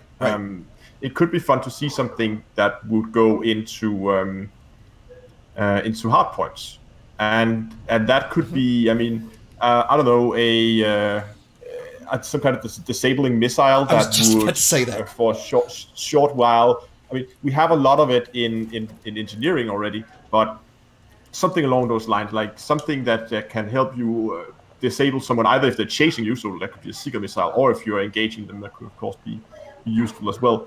Again, we have some of it in engineering and power play modules, but I would definitely love to see more of that along those lines. I think that could be fun. I've always thought of something that would, I mean, I know we have dispersal that scrambles gimbals and stuff like that, but something that would maybe screw up your attacker's sensors, right? That would literally like knock their sensors off completely out maybe for 10 seconds or something like that, I think would be interesting as a defensive, just like you said, hard point, right? Versus utility mounts like we have now. I will just point out to make sure everybody's aware of the Guardian module reinforcements, hull reinforcements, and shield boosters, where specifically the module reinforcements are nice because they have a little higher integrity than a standard module reinforcement. So I actually use those now, and or the Guardian shield boosters. If you're building a big heavy shield tank, like I've got a cutter that has without boosters, it has 9,000 megajoules shields.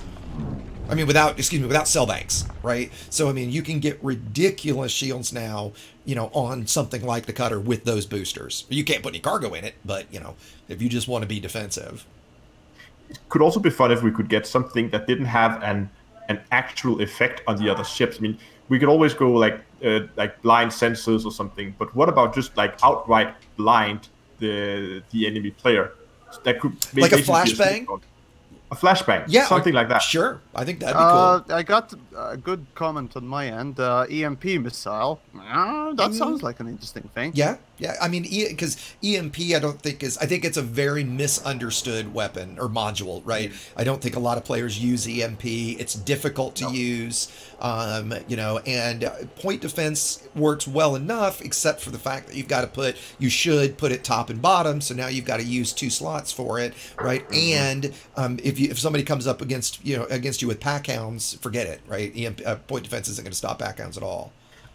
It's literally designed to get around point defense. Right, exactly. So, yeah. The thing is with ideas like EMP missiles, you're always going to get people who start wanting to interdict you and completely disable your ship. I mean, we've got the... I mean, that's fair. I mean, the balance there would have to... weapons that can kind of do that, isn't it, Yuri? Well, there's the ground bomb, the FSD disruptor missile. Yeah. But it always puts me in mind of EVE Online. I don't know how many of you have played that, and I used to play it quite a lot. 7 years. God, I tried to get into it, but just I can't. Yeah. Oh, it does take time to get into. But one of the thing there is players would always... they've got a thing called webbing. Okay. At least it used to be called webbing. I don't know what it is nowadays, but basically because wherever you go, you've always got the chance of a player intercepting you, whether you're just mining away in an asteroid field or whether you're doing a mission somewhere. There's always a chance to discover you and come and find you. And one of the things like you can do in Elite, you can try and boost away and warp away, can't you? If you're not gonna combat log, if people combat log. But Well, one of the weapons they got in, or one of the modules they got in Neve, is they web you, and it basically reduces your speed right down to 10 meters a second. Oh, so interesting. you've got Okay. this ridiculous speed. Yeah, you can't move, you can't do anything, you can't fire at them, you can't escape, you can't go into warp. You just have to sit there and take whatever it is they want to do to you. Well, I was actually a minute ago going to call. I pretty much call the ground bomb the combat logging missile, because I swear to God, 75% of the people I hit with at combat log, because they, I think a lot shit their pants. All of a sudden, they're like, "Wait, I can't. What's wrong? I can't jump. I can't do anything." Yeah, right. And you can always. There's always a possibility that can be taken to such extremes. And I think, personally, in Eve, I think they've taken it far too far. Because if you're gonna try and attack another player and you're giving them absolutely no option to escape, you might as well just have an instant kill. Yeah. Why not interdict them and instant kill them? You might as well. Yeah. For all the difference it makes. Yeah, I get. Oh, sorry. Go ahead, Ezra. That's why I think something like a flashbang, as we talked about, could be really fun, because I agree. Because that could harm yourself if you don't manage to turn away before it goes off. I mean, you're going to be as blinded as the other player. Sure. Yeah, exactly. That's why the flashbang would work well as a defensive weapon, because imagine you're being interdicted, and you're running away. You fire off a flashbang, that thing will go off behind you, so you'll not be looking at it. Whereas the player chasing you are forced to either turn away, so not to look at it. It's almost like a mine launcher. Like we have the shock mines, which are completely worthless, right? So it's like a flashbang shock mine, right? I think that would, or maybe even you make it like, you make it like the remote release flak, or the flechette and flak launcher, where you can fire it and then you can control when it explodes, right? That would be a cool way to do it too. That would be cool too. Yeah. That's a nice idea. Click. Space deployed claymores. Yeah, because a couple of people in my chat were saying grenades would be cool, and I think that's kind of what we're getting at, right? Something like that. Aren't the fireworks like that? You know those things called flak flechette. Yeah, the flak and flechette. No, flak launchers. Flechette it's basically a piracy weapon, and but it works the same way. It does its thing, but it's still a piece of shit. So. So someone in chat just mentioning here having heat sinks do something. Maybe you could overcharge a heat sink at the risk of overheating your ship. Overheat your ship to get an extra charge on the heat sink. Deploy it and because they light up so brightly when you launch. Yeah.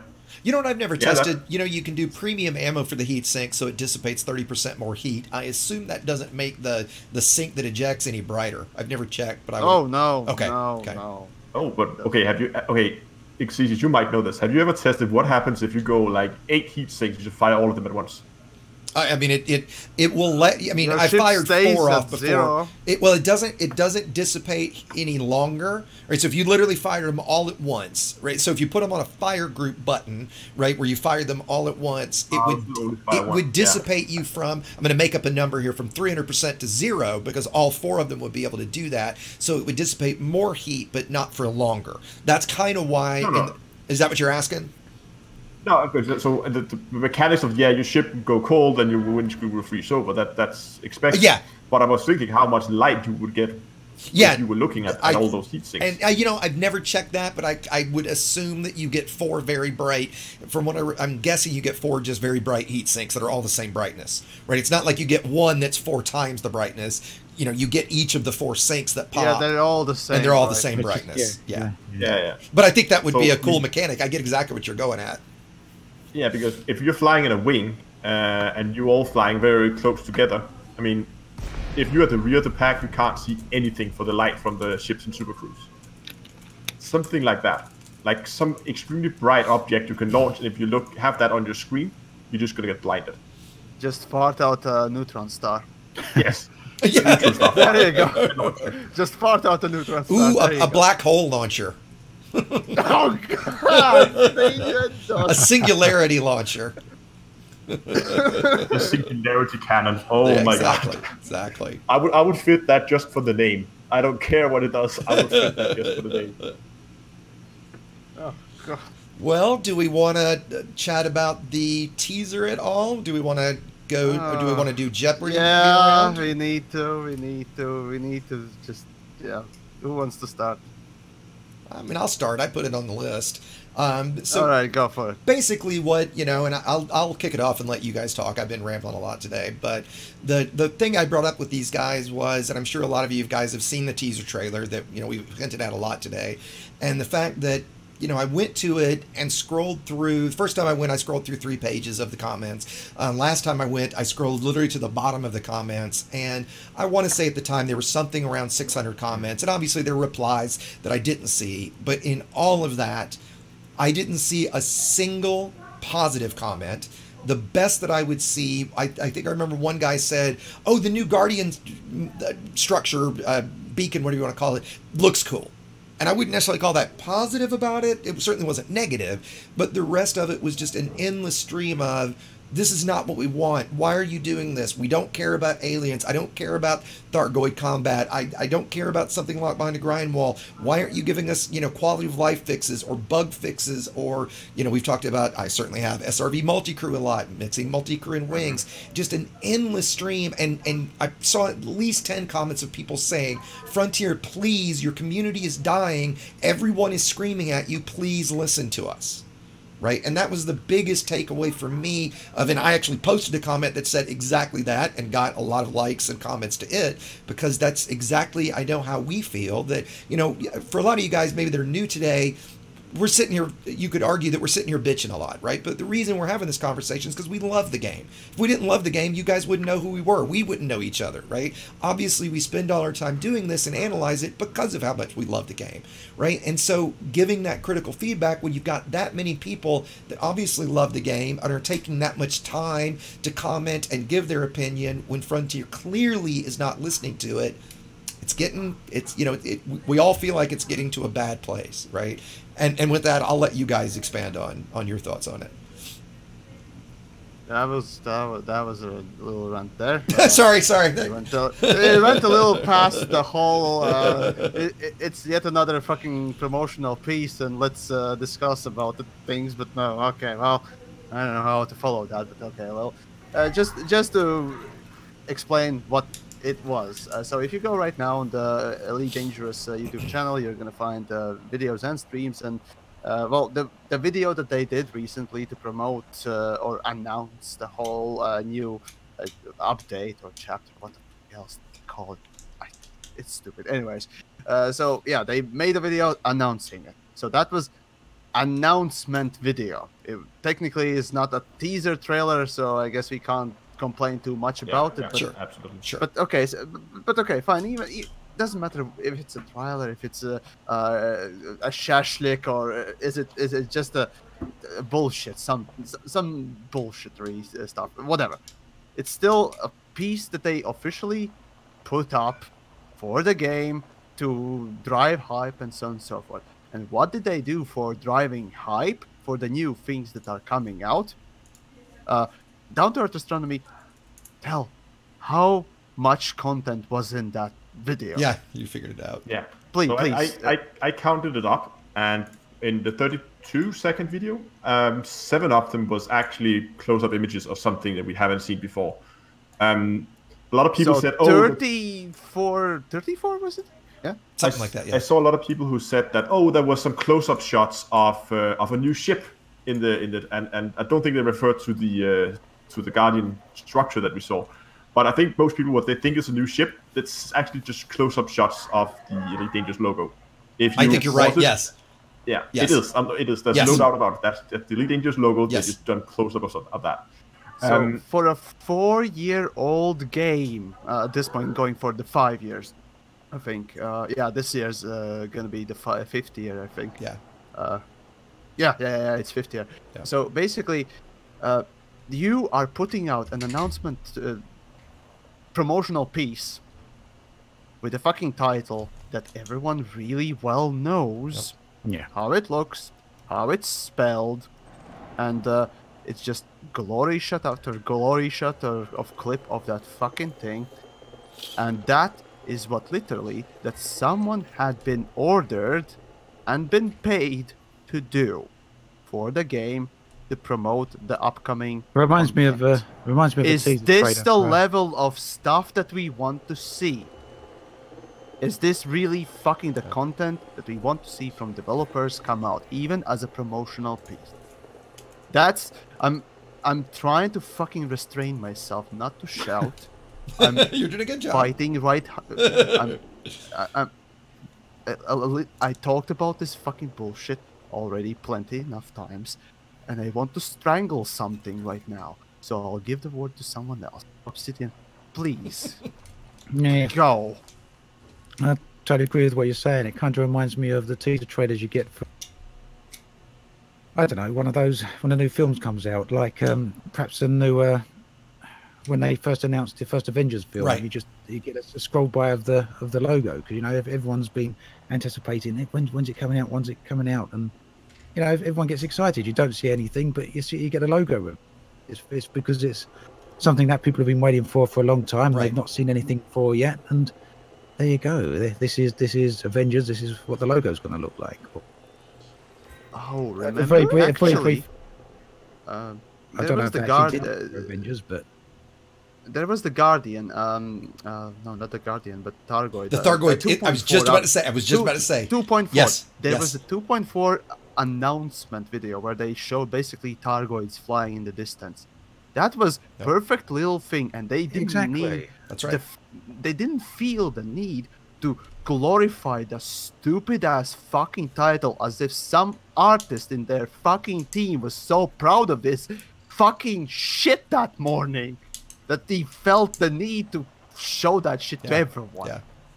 Well, that's literally how it feels. And I saw a comment from a friend of mine actually that posted something like, a company with 100 people working on Elite and a $500 million company, and this is what we got for a teaser. I mean, again, I said it a lot. We got to remember, this is not a little company anymore. This is not a kick-started game anymore. You just said it a second ago, Yamiks. We're starting to get into year 5 of this game, right? We're beyond the point that we get a teaser of just of the logo, right? We're way beyond that at this point. At this point, it's beyond stupid. It would have been better for them to I made this joke so many times. Yeah, but the point is pretty simple, isn't it? You can just say in a kind of one simple sentence. Why would anyone make a teaser for a game that's 5 years old just by revealing a logo that's been around for 5 years? Right. They would have been. Best of all, for no sense. For a patch that is basically a filler thing for that year. They would have been better served to have just been quiet and not posted it. Exactly. I mean, maybe just make a fucking poster. How about that? A single image would be just absolutely. fine, A single image would have been better than that. A little bit more focus on the structure that the trailer shows. Would have perhaps been a bit better, more close up. So I mean, they obviously already have that structure. That was meant to be the focus of the trailer, I would assume. Right. The structure. I think there's two main reasons why there's so much negativity around the current teaser trailer. First of all, I think it's because people were expecting a proper teaser trailer, and what it really is just a date announcement. I mean, as someone, I think I saw a comment under the video where people said, "Well, that could have been a tweet." And yes, right. I saw that too. Yes, have been a tweet. Yes, and that's a fair point to make. That it does. The video's point has never been to reveal new content. It was to tell us, here's the date, this is when it's going to come out. Why they haven't done a teaser trailer, I don't know. But I guess that's because there's not really a whole lot to show. And the second thing, I think, is because the way Frontier has decided to do their releases, doing the Beyond series, where they have a huge release in the beginning, then they have a very long time with very, very small releases, and then they have a big one at the end. And we're at the end of that period now, where we only have had small releases, and people are kind of get a little fed up with these small releases. I think a lot of people have stopped playing the fucking game during the summer, and summer, as a matter of fact, is the one time when a lot of people are taking, vacations, breaks, and having whatever, free time, and actually have the time to play the game. Right. I mean, sure, there's outside things to do as well. But realistically speaking, you're absolutely right. Nerds like us do play the games a lot in the summer and so on and so forth. I've done that throughout my whole life. This is the time when you actually can push out some content and have a lot of influx of people. I mean, look at, I think if No Man's Sky wasn't released in summer, and it was released somewhere in the middle of after the holiday period, or in winter or spring, it wouldn't get as much people playing it, because again, not a lot of people have the time. But now, because it is the free time, there are plenty of freedom going around and what else. So yeah, they get to play the fucking thing, and it is being played. It shows. And what Elite has, filler contents during this time. Yep. Yep. Great. Yeah, completely agree. Yeah. And banking on winter holidays for the big update. I mean, sure, yeah, people spend a lot more money during the winter holidays, but I don't even know what's the plan there. Well, I think, we talked about this whatever. a little before this, is I think that a lot, and I mean, we've all seen it in our comments, a lot of people are putting a lot of emphasis on, on Chapter 4, right? I've seen so many people that if Chapter 4 isn't the second coming, I'm done with this game, right? And I've seen plenty of those too. And I'm curious you guys' take on how I think that's very bad for the game, because I don't think it almost can live up to that level of hype. That's what really worries me in a lot of ways. It won't live up to hype. Nothing ever does, especially with this fucking game. And look at the fucking Targoids. They were hyped to high hell. And fuck, so just quickly on my stream, I'm muting these guys. I wanted to say a quick thank you to Papa Crux. I just saw your donation there, buddy. I will absolutely give it to you later. If you haven't joined my Discord, please do, and reach out to me there, my friend, because that was very generous of you. I really appreciate it, buddy. Suddenly starts caring about what the fuck the Targoids are about, right? And then Targoids come out, and what they are right now, basically a boss fight, a decent boss fight, sure, but the boss fight nonetheless. That's literally all it is. Yay, hype! The thing is with that is, it's not so much that there's a problem with the Thargoid content. At least, I don't think so. I think it's just the overhyped nature. Just the nature of hype. It had too much of a build-up to get to where it got to. But I think the Thargoid fights are great. I really enjoy them. Me too. Yeah, I do enjoy them too. Yeah, and I think the whole thing with the damage stations was really good. The first time, flying into those. Oh yeah, especially in VR. That's first time awesome. Dropping out of warp. And, first time dropping out of warp and seeing those stations damaged, and then flying inside and seeing all the debris floating around and overheating, and then taking some people out to the rescue ships. That was great as well. And then wondering where the next Thargoid attack is going to be. Seeing a Thargoid bases, it's not really the Thargoid content. At least for me, that's been a problem. What's a problem is how it's all connected together. It's not connected together. Absolutely. Yeah, there's no global narrative. It's just not strung together. Yeah. There's no bones to it. You've got the meat, but you've got no bones to it.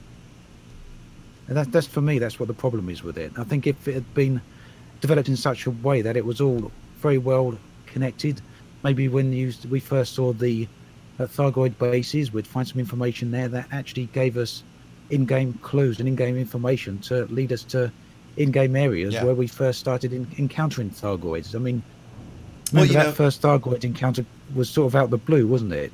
Yes, when we got hyper-addicted to this. Oh, it was awesome. Yeah, but it did look good. Oh yeah. But imagine if that had happened from being led to the Thargoid bases come. Did they come first? Yeah, no, the Thargoid bases come. No, we got hyper-addicted first. We got hyper-addicted. Yeah, the hyper-addictions were first. Yeah. After that came the whole barnacle thingamajig. The barnacles were before the. Well, the barnacles were actually first. Yeah, so there we go then. Imagine going from the barnacles and eventually finding some sort of information there that led us to hyper-addictions. Yep. Yeah, well, and starting to actually string things together. There's another rather than making it happen to random people at random times. Well, that's what I think the problem is. Sorry. Another great example of something that so few people do is actually going and turning on the Thargoid structures or the bases, right? Like collecting all the stuff. That's one of those things that I bet you 99% of players have watched on YouTube rather than actually gone and done it. well, I still see comments from people Yeah. saying Yeah. they don't even know the Thargoids Exactly. in the game. or Exactly. Yep. You know, the continual comments I get, specifically on like my FSD booster video, is how would I have known this was in the game if I didn't follow this on YouTube? And the only answer I can come up with, because I don't even think it was in Galnet, would be you go to a station, you happen to look at Starport services, there happens to be a technology broker, and they happen to be a Guardian one. And then you go, oh, what's this thing? I think that's the only way. Correct me if I'm wrong. But even You're if not there's following such- any media, any Right. Yeah. patch notes and so on and so forth. Right. Yeah, you wouldn't Yeah. know. There's some such simple solutions as well. I mean, to go out their way to make these video clips they put on YouTube, don't they?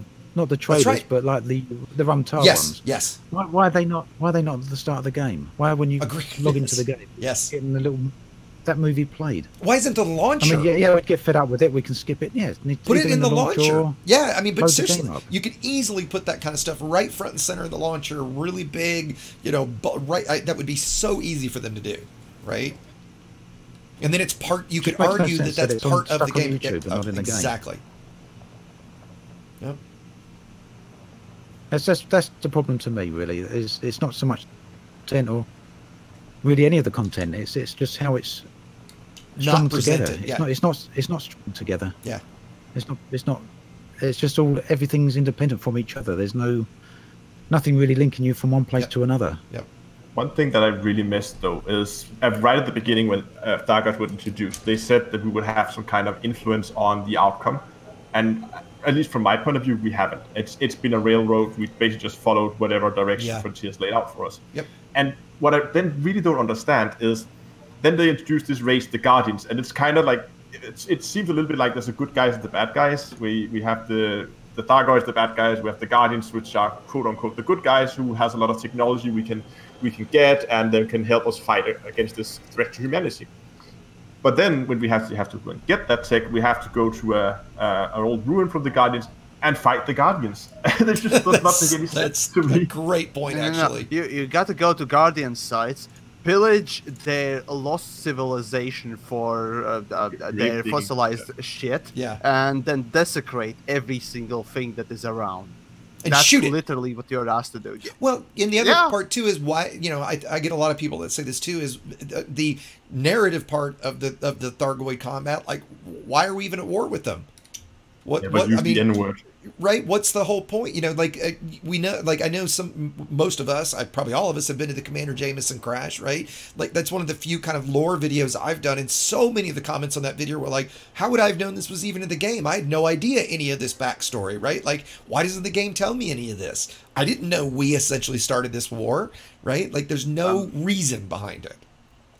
I'm gonna channel my inner DJ here. So, so basically, Elite Dangerous is a multimedia what is the project basically? So you got to go and read books, play the other games, and there were some other multimedia thingamajigs that tell the whole story, and the story is so amazing. Okay, I'm parodying him too Right. much. I'm at this point just mocking him. Sorry, DJ, if you're watching, but you know what I'm trying to Yes. tell. Yeah. So, okay, fine. It's a multimedia project. Yeah, but the funny thing about multimedia projects oftentimes are that they actually are rather well forced to even just explain the things that happened in a more lazy way. But what instead of just being in a lazy way explained things that happened before, like in the previous episode or previous season or something like that, like in TV shows or whatnot else, you're basically told nothing. It's like starting to watch the fucking Attack on Titan from the second season. Like the fuck? Yeah. Yeah. Oh, but yeah. Okay, that's my comparison essentially. Yeah, I think that's There are absolutely things fair. happening, but how do you know what happened? Yeah. Yeah, go and highly research things or read what others have said, and well, probably get misled because of X, Y, and Z detail hasn't been told to you. It may be that in Chapter 4, this codex they're developing will fix all these problems. You who knows naive fool. what their Right. idea is for that, but Right. yeah, well, it sounds Yeah. convinced. Right. Sure it will. Well, the one thing I'd really like to see is all of this being on the Galaxy map, why not combine the Galaxy map and Galnet? So you go to the Galaxy map and you've got a little window in the top right-hand corner or whatever, and it shows you interesting things that are happening. This has happened in this system. Yes. That's happened in the other system. You click on it, it takes you right there. Yep. You can even have little blooming screenshots, either that people have uploaded or that Frontier have put there, highlighting what you can do there. And this kind of reminds me of a thing. In MMO games, massively multiplayer games, there has been this one specific sort of a gameplay feature or game feature in general that has helped with the story for a lot of games and a lot of times, and it has been used to a very great success in the past, and that's called quests. Right? That I asked about quests to Sandy, and the answer I got was basically mixed. I even asked him a softball question like, would you consider putting quests in the game? Something like like very easy to answer. Yes, people, right? And the answer was even mixed, and the answer was so fucking forgettable that I properly forget exact wording that he used. But it was like, no. What I remember from it was like, nah, not now at least.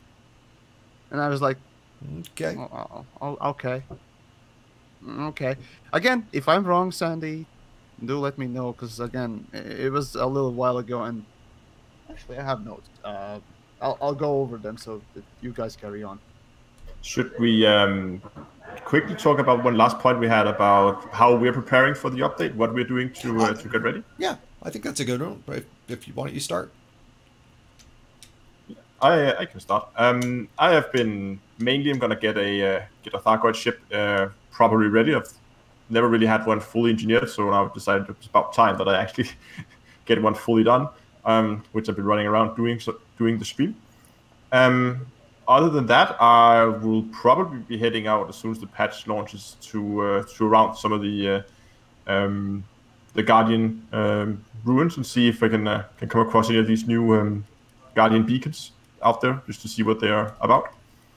But I think that's where I'm going to start at least, and of course make sure that I have some Guardian vessel blueprints so I can unlock those fighters. Yeah, Ant, what are you thinking? Very much the same. I'll be having a look. Want to have a look at these beacons, see what they're about. Very curious to see. Well, what sort of scale we're looking at there? Are they going to be these little things, or are they going to be these large outpost-sized things that we can interact with, or to what degree can we interact with them? And well, definitely, as I said earlier on, I haven't unlocked much or any Guardian stuff really yet. But the one thing I will personally narrated your personal narrative. No. You have such a great voice for personal narrative. One go. But one thing I will do, I think, is go get one of those fighters. They look pretty neat, don't they? I'll have that in my anti-Thargoid ship, in my anti-Thargoid Anaconda. So yeah, that's pretty much what I think I'm doing. Yeah, Yamiks, what are you thinking? What are you planning? For the next update? Yeah, I mean, like, for what are you doing? Who the fuck knows? Well, to prepare for it, I'm probably just review ship. That's literally the only thing that I usually prepare for. So yeah, expect that, folks. I guess. So there's that.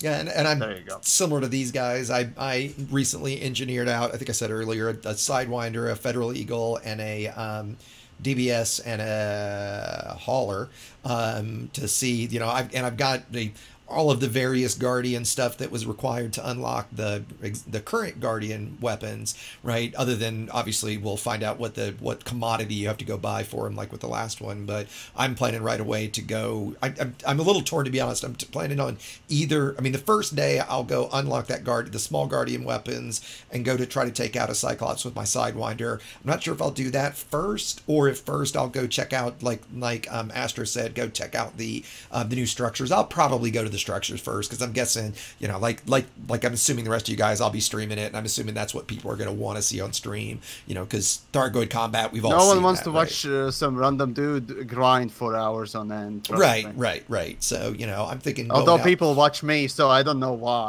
So, there you go. They like seeing what your joystick's doing that day, buddy. Oh God, yeah. That's the key there. Good joystick manners and action. Yeah, but other than that, I think, you know, if you're into Guardian Combat and you want to go for the small stuff, you know, I added all 3 of the medium class weapons to my ED Engineer shopping list and made sure I had the mats for all of that, assuming that that's going to be enough, at least for one, if not all of the new ones. You know, I would certainly hope that the requirements to unlock them wouldn't be harder than the medium and large class stuff, right? No, you wouldn't think so. I mean, you know, since it was nice in the last update that they nerfed the requirements by 4x. That was obviously a very nice thing. Wasn't nice thing. Should have been expected. It should have been. It should have been. It should have been. You're totally right. It's basically, oh, we made a mess. We cleaned up our mess.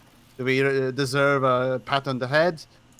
Well, the generation that says that everyone needs a medal for participating, yeah, I guess you would say so, but no.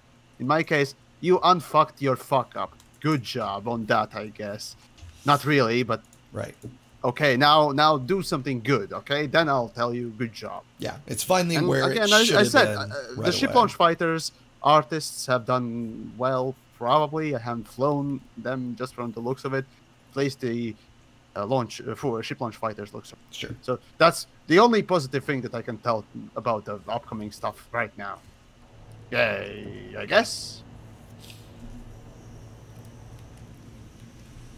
Yeah, I mean, I think we're all. I mean, okay. I couldn't say I'm not looking forward to it. I mean, you know, new stuff is new stuff, right? I'm certainly not. I'm less excited about this patch of any other patch I've ever seen, which I assume everybody is. Yeah, I'm definitely looking forward to Q4. I hope that's gonna be interesting. I hope so too. I'm not getting my hopes too high, but I'm as hopeful as I can be, basically.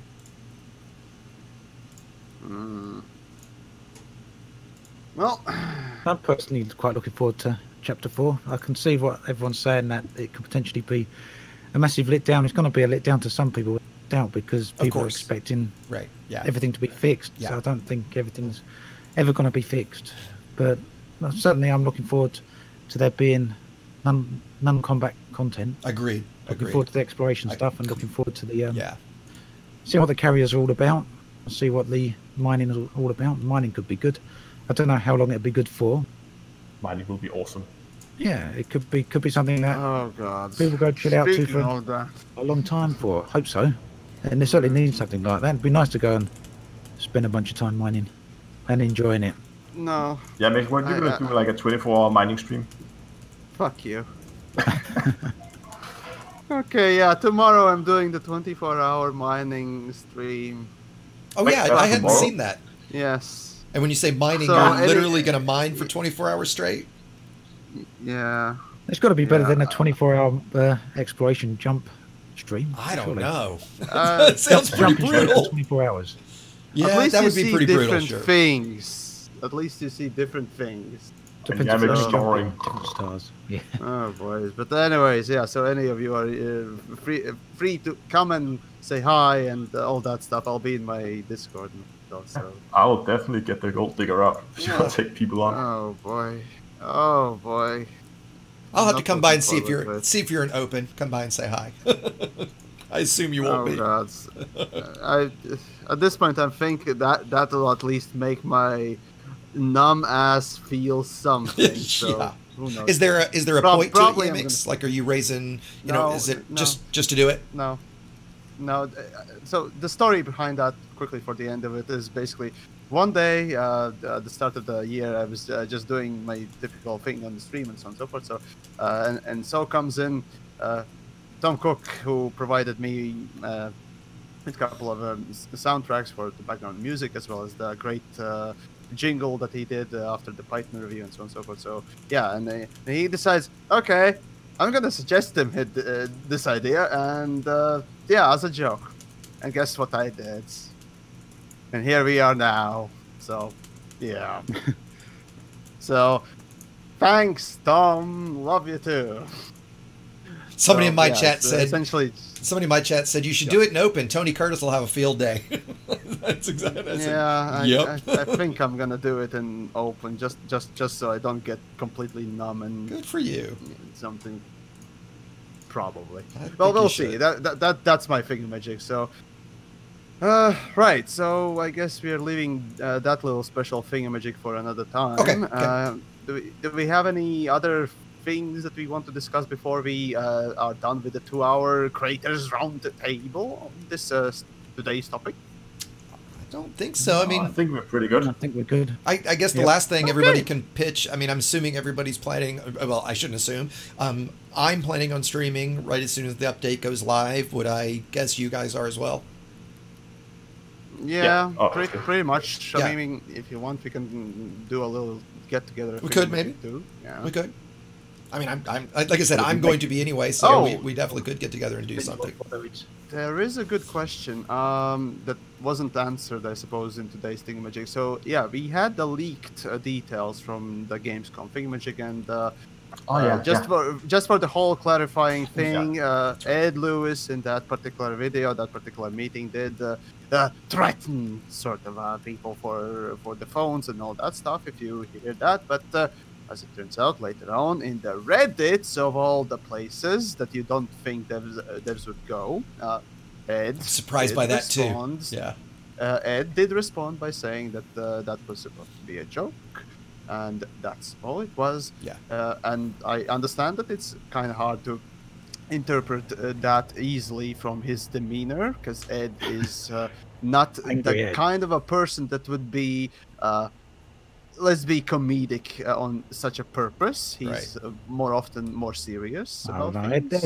It's a laugh if you've spoken to him. He's very. But it is hard to get smiling, that. Even yeah. But yeah, it's definitely hard to get that. I've talked with Ed and Will, of course, personally in multiple instances, of course. It's they're good guys and all that stuff. So yeah, Ed's just. I guess easy to sort of sell for an angry guy with that magnificent beard that he has. No, seriously. Well, it's also hard for that to. I mean, given the context, it was hard for that to come. If you weren't there to realize it was a joke. Yeah. So that is the official statement that has been given, and we're just reporting on it. So do we know what was said after that?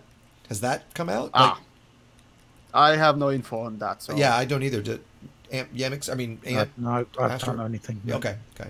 The only thing I've seen regarding it was under the video, people, of course, asking a lot. Were like, what was it? What was it? Yeah. And the original poster just said, well, it's already out there, but he was not apparently going to post it in the comment section. So I don't know what it was. Okay. All righty then. Well, I suppose.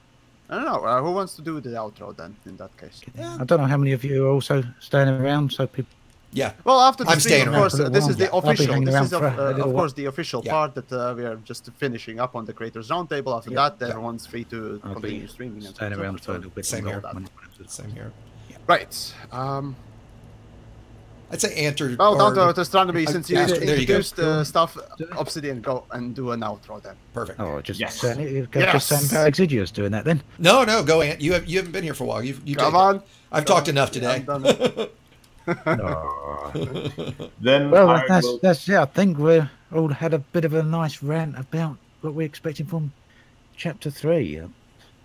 I still see one person early on in the comments of my video here talking about how all of us didn't really exactly have much in the way of positive comments to say about chapter 3, and I think that's a bit of a change over the past few years really compared to where we were perhaps a year ago or so. I tend to agree, but we're all here with a lot of what we say is because we like the game, because we love the game. We won't be doing it otherwise. That's right.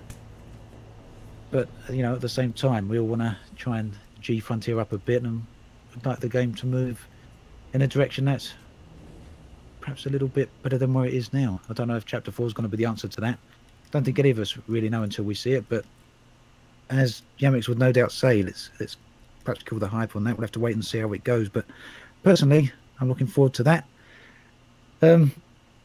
We did have a couple of other things planned for this stream, but we're going to save that for another week, I think. Yeah. I don't know if Exigious... Yeah, no, I think that's fine. I think that's... Did you tell everyone what we was going to do? Yeah. Did you tell everyone? I didn't actually, no. Wait to... We can if you want. So be that a secret. Yeah, okay. We'll keep that for another time. Yeah, we'll keep it cheeky. Yeah, sure. Yeah, good. So then we went over something. The teaser will say is it's something fun where we're doing something. We're not just sitting around bitching. I think it's going to be a lot of laughs. I think it's going to be a really good time. Potential to just make us all look a bit yeah, pretty much. Yeah, potential to be quite silly. Yeah, exactly. It's going to be very fun and silly. Yeah. Exactly. But we was hoping to end on a bit of a lighter note, but we ran over. So yeah. We'll save that for another time. But yeah, thank you to Yamiks and Exigious and Down to Earth. And thank you for everyone else stopping by. Yeah, absolutely. For having us. It's been a fun one having everybody back, at least, Ant and Down to Earth back since you guys have been out for a while. I've missed a few too, so it's been nice. It's nice to get the group. Oh, Exigious hates Miss Paroxsym today, for sure. No, you're, I get enough of your shit as it is. Fuck yeah. You know what? We could try this one night. Somebody in my chat just said all of us should have a big PvP wing fight at some point. Right? That would be fun. I mean, what's the point? I'd be used as a meat shield anyway. Well, we can split up teams and ships, right? I think that'd be fun to do sometime. He can all shoot at me. I suppose. So, and like Ant said, I'm going to stay on my stream, so I'll be here for a little while longer as well for all those that want to stay around. The same on me. So, I guess that's about it for the evening, and thanks for watching, and have a great Friday, everyone. Yeah, catch you all soon. Sounds great, everybody. Take care, guys. Bye. Cheers. Bye now. All right, so for my group, I'm going to jump into my Discord as soon as Discord goes back together. So I heard somebody was asking about like us having kind of like a collective Discord, and we all have our own Discords, and I think we haven't really done anything collectively like that because to a small degree, while we've all come together for this, and it's a ton of fun, right? I mean, especially for someone like myself, I got to say, who's the new guy to the creator community and the smallest guy here, it's a ton of fun to get to talk to some of these guys. I mean, I remember when I first started playing the game, that Obsidian was Obsidian Ant to a lot of us, right? I mean, he's the biggest streamer of all of us, or biggest creator of all of us. Hell, he's got a bigger channel than Frontier has even, right? So, for me early on, getting introduced to this group or getting invited to the group and getting to join these guys for this, is a huge ton of fun, right? Ant said toward the end, we do quote unquote bitch a lot on these kind of things, but it really is because we love the game. I get every now and then I get comments on some of my videos or even on some of my streams that, we're always just negative or things like that. And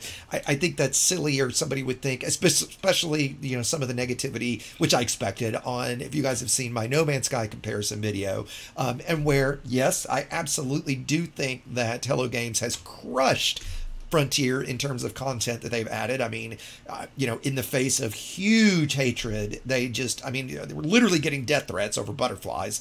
To come back to the way they have, I think is amazing what they've done.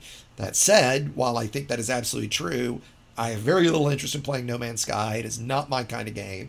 I love Elite, right? It's the flight model that I love. It's the combat mechanics that I love. It's just that we all know, I think everyone that plays this game to any degree would agree, there is so much potential here. And I know I've spent the last 2 years early on. I was definitely on the side of when there was some negative conversation. Oh, guys, come on. It's got a 10-year development cycle. They've got lots of stuff coming, lots of stuff to do. And here we are, 2 years for me personally, 2 years later, almost 2.5 years now. And we're still doing the same basic stuff, right? We still look at a menu, we lift off, we jump, we shoot at things, we land, we look at a menu. Right? Fundamentally, there's very little new that we do there. When you look at what No Man's Sky's added in that time, there is so much that they've added, right? Trying to look back through some of the comments. I did, Papa Crux, if you're still here, my friend, again, thank you so much for the donation earlier. That was really generous of you. In general, we have a rule between all of us that unless it's something really, really extreme or something, we generally don't say anything on our own streams to our own chats. But I did want to mute the guys so I could thank you for that. That was great. he asked, the quote he asked, I don't know who this came through to though, but the message he said was he'd love to see a video on faction states and how to manipulate them. Basically BGS. Honestly, that's been something I've had on my list for a long time. There's a couple guys in the community I've chatted with about helping me with that. I don't do a lot of BGS, and while I understand the basic mechanics, I would want to do something, and it'll actually probably be a multi-part series because there is so much to it. A lot of the guys that do BGS will tell you that the two places that the game is even remotely complete is combat, which I actually do think there's balance issues, but I think combat is really fleshed out, and the BGS. And for those who don't know, BGS, background simulation, that's when you run missions and you see the various powers in the systems, what their reputations are. Where's the page? There we go. All that kind of stuff. That's BGS, background simulation. That's what we call, right? So I do want to look through the chat a little bit. I think I tried to catch a bit. If you guys had any questions, I'm sorry that I missed my tutorial streams this week. I think some of you guys know we had a death in our extended family that wasn't unexpected, but at the same time, that's never a good thing. So I'll be back to normal next week, certainly because of the launch next Tuesday. I'll be on my normal time, and I might even stream an extra night next week.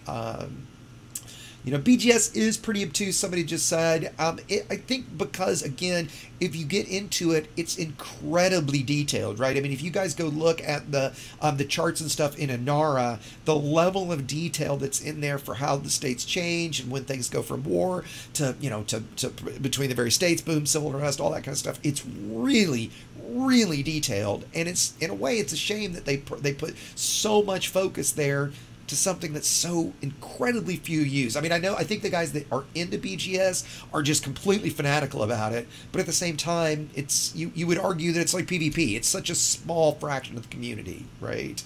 Let's see. What do you think about the PM in Discord? Oh, you know what? Hold on. I saw that you had messaged me. Let me look real quick. You know what? I'm not a Babylon 5 guy. I'm aware of it, but never watched it myself. But yeah, oh my God, it looks just like it.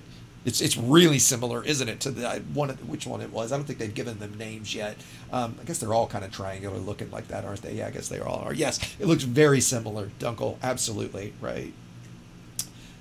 Let's see. Yeah, and Cruiser just said in Twitch, so YouTube isn't seeing this, but in BGS, you're still an outsider to your faction because you're not, even though a player faction, I'll tell you guys a story about that in a second, a player faction is in the game, since currently, obviously, we're hoping this, or assuming this is going to be fixed with Q4 or added with the squadron stuff, that you can't really be part of that faction, so you don't really feel that much a part of it. The funny thing is, when I did the tutorial on how to apply for a player faction, as part of the tutorial, I applied for our player faction. Well, it took them 3 weeks, which I knew they were going to be swamped, and I got declined. And the decline was, and the name we chose was, because our player group is called Level 11, so we chose Fellowship of 11, or that's what I decided on. And it was denied that the name did not conform to Elite lore. What? So I opened a post with support basically saying, okay, how can I been the one that did the, that did the tutorial that you published? This is the name that I used, yet you denied me. What? Good news was it turned out to be a mistake. There was bugs in the system, so that was no problem. Or it was a problem, so they went ahead and approved it. Well, here's the shitty part. They didn't give me one of the systems I requested. The only thing they gave me that I requested was an anarchy system, which was good. But the system has 2 outposts and 2 planetary bases, so no large pad stations. The planetary bases, if I remember right, one was 5,000 light seconds from the star. One, I think, was maybe a little further than that. Regardless, we all know how much longer it takes to land at a planetary base than a station. So that's out. I'm not going to tell our guys. I'm not going to home base at a planet, period. I mean, I think they're kind of cool looking, but the amount of time that takes, absolutely not. The 2 medium outposts are 250,000 light seconds from the main star. Okay, so what is that? A 20-minute super cruise flight, at least? Really, I'm going to go to our player group and say, hey, we're going to start running BGS at a station that takes us 20 minutes to get to every time. And once you've applied and they've approved it, they won't change it, which I understand that they wouldn't edit it after that, right? But after that, it was just like, this is ridiculous. right? I mean, of course I'm not going to do that. So I haven't done it quite yet, but I've picked a couple more systems. I'm actually going to use my alt account to apply for another one with a slightly different name, give them a list of systems again, and in the application I'm basically going to say, look, if I can't have one of these systems, don't even bother. Right? Because giving me some system that's got 2 medium pads, 250,000 light seconds out, are you fucking kidding me? Like, what intern did they hire that obviously has never even played the game that would pick that? Right? Just absurd to me, right? So, I see Pelly at least joined in Discord. What's going on, Pelly? Maybe he's in Discord. Oh, I can't hear you, Pelly. If you're... I don't know if it's me, but I'm not hearing you, Pelly. I see you lighting up, but I'm not hearing you. I don't know why. Did I do something? Let me leave. Hold on a second, Bell. Oh, I know what it is. Hold on. I think I might know what it is. Sorry, guys. Let's try that again. No, I still can't hear you. Why can't I hear you guys?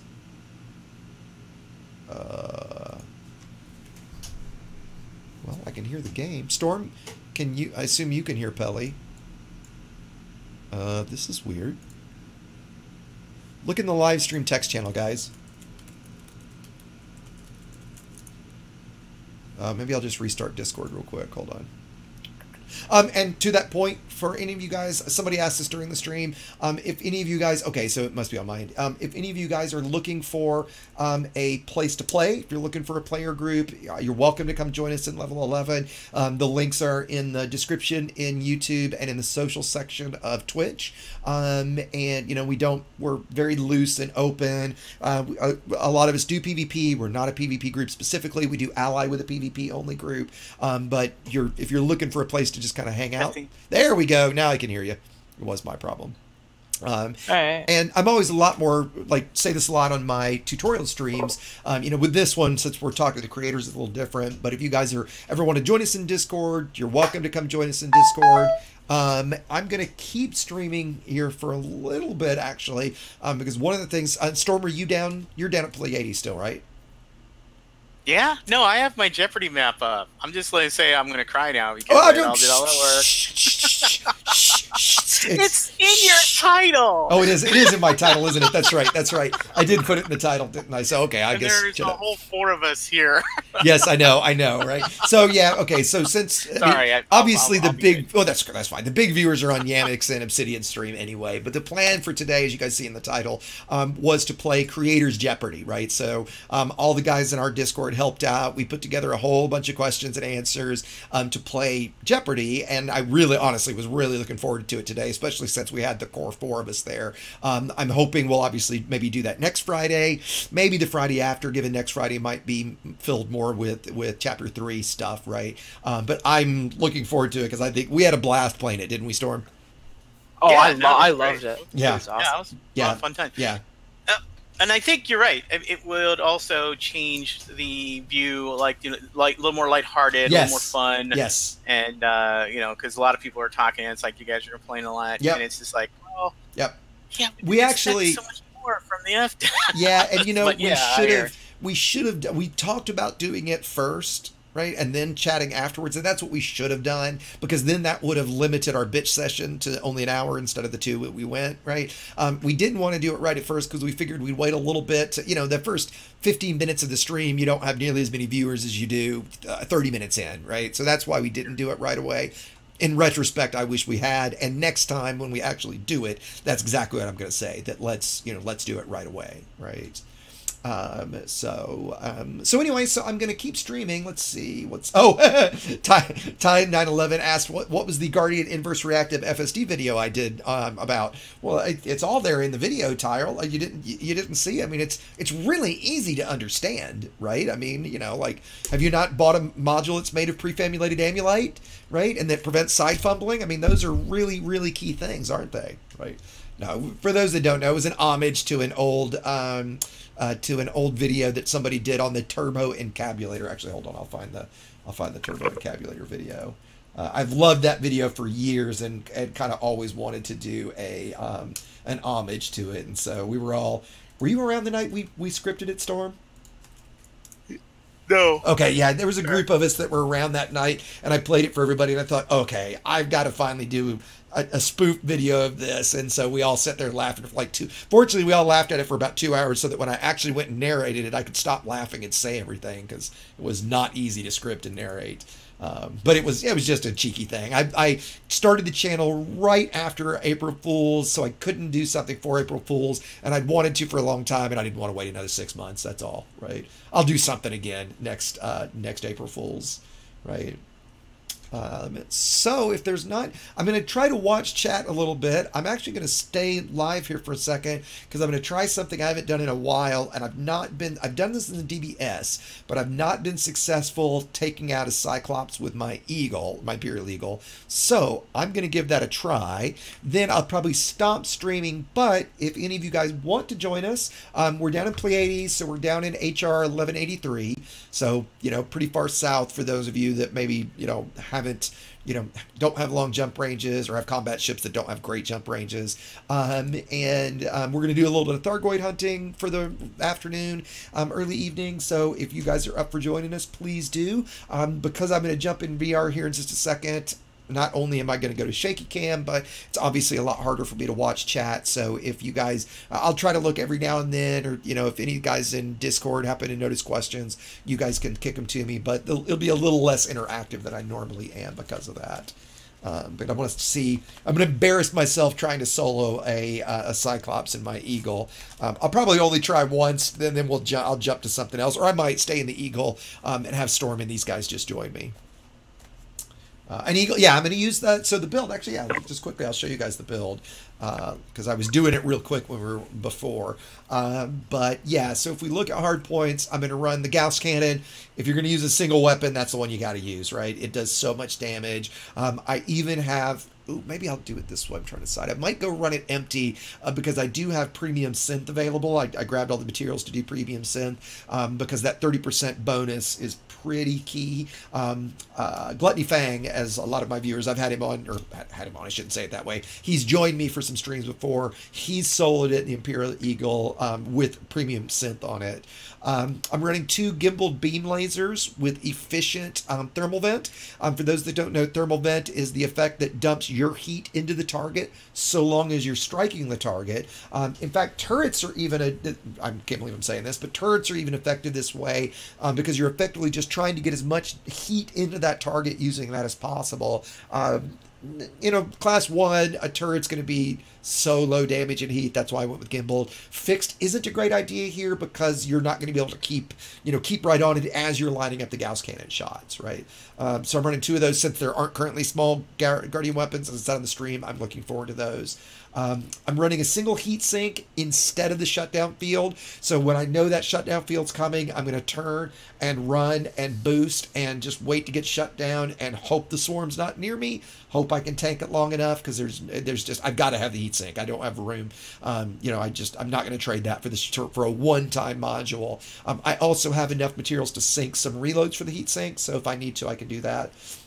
Core's pretty standard. I'm running reactive with heavy duty deep plate. There's no reason to run reactive. I could be running military. This is my PvP build, so I run reactive on all my combat builds. So that's why I'm running reactive. For those that don't know, the Guardians do absolute damage, or the Thargoids do absolute damage, so resistances don't matter. Forgive me, throat's getting dry. Power plant, I'm doing armored thermal spread. Again, I want to get rid of as much heat as possible. Thrusters, I'm running dirty drives, drag drives. In fact, I'm going to ship down, I've got a set of clean thermal vent clean thermal spread drives to dissipate some more heat. It is quite a bit slower, and one of the benefits of this build is speed, so I'll try those later. 2D FSD, I'm not going to high wake, I'm not going to run, I just need an FSD to jump into Super Cruise, so I want as light as I can get. Life support, I've got a 1A just for the extra integrity, but lightweight because I want as little mass as possible. You could do that with a 1D. You're only going to have 7.5 minutes, and honestly, you're probably either going to kill it or die in 7.5 minutes, so that's probably fine. Distributor, charge enhanced cluster. You could use super conduits, which makes the charge rate even faster. I like cluster to give a little bit of what you lose back from going charge enhanced. For the most part, you're always going to use charge enhanced on a distributor, other than maybe engine focused if you're doing, or weapon focused if you're doing something very specialized. I use engine focused on any of my either speed builds or exploration ships, because obviously that's all I need is to jump. Sensors, again, I'm doing A-class lightweight. You could do D-class, because if you lose your sensors, you can still target visually. It's not that big a difference in weight savings. I do have a set of 2D sensors that I'll try back and forth. Actually, you know what? I'm going to switch to a 1C fuel tank. And you see, that actually gives me 8 meters a second of speed. So, yeah, of course, let's do that. Let's see. For my optionals, I'm going to go with mostly hull. I'm doing a small 2C bi-weave, and I think this one is thermal. I've got a class 1 that's enhanced low power. Again, thermal resist doesn't do me any good because the extra thermal buff doesn't matter. Fast charge is really what's helping me, so I get a much quicker regen. I would rather have the smaller shield and the higher hull, because the Guardian or the Thargoids do so much hull damage. Their weapons do phasing damage, so, you know, and you can see here, I've got 1560 integrity on an Imperial Eagle at 600 meters a second is pretty damn good, right? All the hull reinforcements are heavy duty deep plate, right? So I'm just across the board. Again, I want as much hull as I can get. Normally on a PvP or a regular combat build, one of these 1Ds would be a thermal to make up for the thermal hull, because if I look in ship, you're going to see that I've got a pretty, where is it, significant, there we go. My thermal resist, actually it's not that bad because of the reactive, but a 25% where my others are in the 45 range. I would normally want that a little higher. Here, I don't care. I don't care at all about the overall shield. Again, the resistances, because the Thargoids do absolute damage. And there we go. And then for fire groups, really simple. I like having the gas cannon on my trigger. It's just physically easier on the Thrustmaster Warthog stick. And then the beam laser on number 2. And then I've just got a heat sink button bound. So that's all there is to it. So let's go ahead and launch out. Yeah, it'll be nice to get the Guardian 1-slot weapons too, because then, you know, like on the Challenger or on the Chieftain, That's right. You can use those 1 slots. Well, so it's like 2. no. You could go 2 and 2 and not overheat as much, right? Because 3 is. I guess that's true, but remember, you can only have 4 Xeno weapons. Right, but those aren't Xeno; they're Guardian, right? No, those count as Xeno. Okay, well, still 2 right. and 2. So you could, but my point is, I would much rather have 2.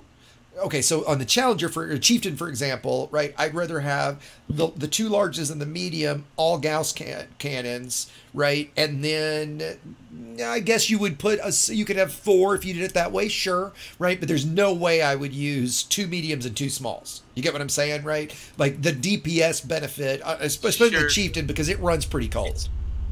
I don't know, 3. Right. I mean, it's hot, but I've run 3 on it. And no, but it does work, is my point, right? And I'd rather have the extra DPS. Exactly. I'd rather have the extra DPS than the other way around, right? Now, it'd be nice to have the choice to do a couple of different. Oh, well, I agree with that. The extra choice is great, and the fact that for me, as a lot of people know, for me, I love the small class ships, right? So the idea of finally getting to take out a Cyclops with my Imperial or my Standard Eagle, my Sidewinder specifically, even the Hauler, right? I'm so looking forward to that. I love the off meta stuff, right? So to me, I'm really looking forward to it. Yeah, I agree. So, okay, so shaky cam warning, everybody. I'm going to go ahead and go into VR now. Oh, by the way, did you guys see that there's finally been some benchmarks released for the 2080? No. Yeah, they released. They showed it. It wasn't very specific. NVIDIA. So NVIDIA, right? And it wasn't obviously what we need to get, right? But to me, it was a step in the right direction. And I honestly, I went back to see if I could. I decided I would pre-order I've got the standard one on order, that I would switch to the 2080 Ti. They're already sold out. Of course they are. Yep.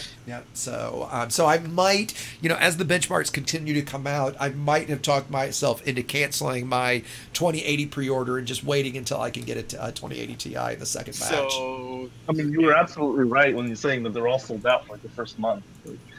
Yeah, I mean, that's why, you know, we all kind of, a lot of us will agree that pre-ordering is not a good idea. At the same time, with software, never pre-order, right? With hardware, it's a little different story, right? Because, you know, that's the only way to get it day one, if you want it day one. And I figured, like, what I did was, if there aren't benchmarks before, you know, 2 or 3 days before things are going to ship, I'm going to cancel my pre-order, right? I'm not going to get it blind. But I'm not with the naysayers that are, it's going to be... Certainly it's not going to be worse, but it's not going to be that much better. I got to think it's going to be the typical at least 25% better, right? And I've been on a standard 1080 for 2 years now, and I'm kind of looking forward to an upgrade. That's what it comes down to. So yeah, I'm just excited for the used market because I can't pay. Well, I tell you, one of the used market's going to be great too. In fact, I'm going to have a GTX 1080 on sale soon. I've got the Zotac Amp Extreme, so it's the fastest of the standard, of the non-TIs. What was I going to say? One of the things I saw was that Assetto Corsa is going to support ray tracing. I don't know if it's day one, but it's going to support ray tracing, and I'm a big fan of Assetto Corsa, and that pretty much right there sold me in keeping it. Okay, I don't think I want to go for a Threat 6. What do you think? I don't think I want to get my that'd be a short video. It would be a short video, wouldn't it? A short encounter, anyway. All right. So I'm jumping the LHS 20 to buy some guns to ship over. So I'm just going to do that and jump back while you're doing that. Like I said, anybody else that's listening, if you guys want to come down and join for some, if you haven't hunted a Thargoid yet, you do not have to be engineered. You do not have to have the Guardian weapons unlocked. You can buy the AX missiles and multi-cannons. You more than likely want the fixed AX missiles and the turreted multi-cannon, and just bring a ship with as much hull as you can stuff into it, with a combat build, and it's a lot of fun. I don't love it PC combat anymore, but this is a different thing altogether. And look at that, there's a sensor here. Remember the other night when we found the sensor and we went and did the base? Yep, so just a sensor. I also like that, I mean, the Guardians give a sense for co-op play. There's not a whole lot of co-op play in this game that's intuitive, right? It's forced a lot. So, you know, one of the things, when I saw the original commercial for this, it was like, you know, two guys, you know, fending off pirates from a player cargo ship, and then, you know, the other guy who comes in the FDL or gal actually, and I was like, oh, that's the game I want to play. You know, it's just kind of like Freelancer all over again. And I was very disappointed it ended up being an RNG game. And P. I mean, I don't think there's anything wrong with PvP. I get what you're saying. I mean, it's much rather do the barrier to entry with PvP is really high, right? I mean, it absolutely is. And as I said a lot in the stream today, you know, the biggest thing that kills me is that we can't mix wings and multi-crew, right? The number of times somebody said, oh, I'd love to join you guys, right? And there's only 2 or 3 of us, and if somebody could join us for, you know, join the wing in multi-crew, I think that would make multi-crew that much more useful, where it's basically not at all now. Yeah, like, I mean, I would do PvP combat, but the last time I tried that, 8 ships jumped out and 2 wings. Well, and for those considering PvP, I definitely do think it's a highlight of the game. I definitely think it's something to try. If you guys haven't seen, I did a beginner's guide on it that'll get you started. The best way is to find a friendly player group, a friend. Like, I'll pitch us again, like level 11, and the groups we play with, like Prism. There's plenty of guys who are happy to have a friendly one-on-one, not to the death. You know, just teach you stuff. And all right, he just went live, so time to open fire. So I'm going to be quiet here for a second while I... So try not to die. Once I heat up, I can...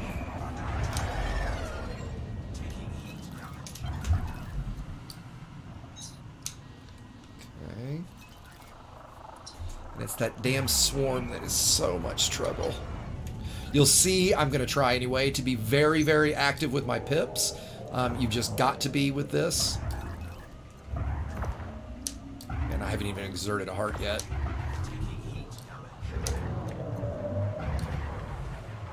Yeah. Oh, there we go. Now I've got one. So now yeah, visually, I'm trying to hit this one pedal that is...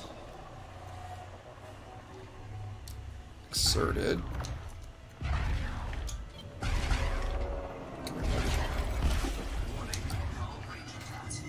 Got it. All right, there's one down. Now he's going to try to force lightning me, so I've just got to get some distance on him. Right. 1 heart and 84%, not too bad. So now you see he's yellow, so now he's going to try to force lightning me. So I'm just going to try to get some shots passing.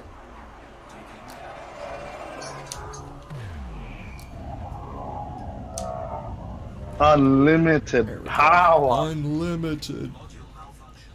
Oh shit, I'm already taking that much module damage. Holy shit. That guy. Oh, well, this isn't going to go well. My Gauss cannon's already at 46%. I didn't realize I was taking that much heat damage.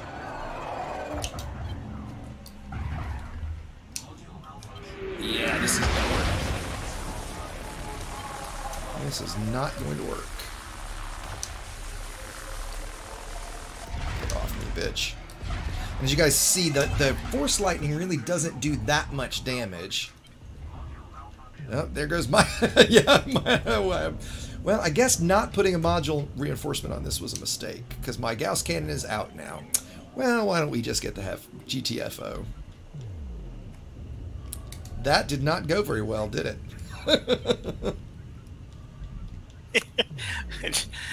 I guess I shouldn't say it went as expected, but you know.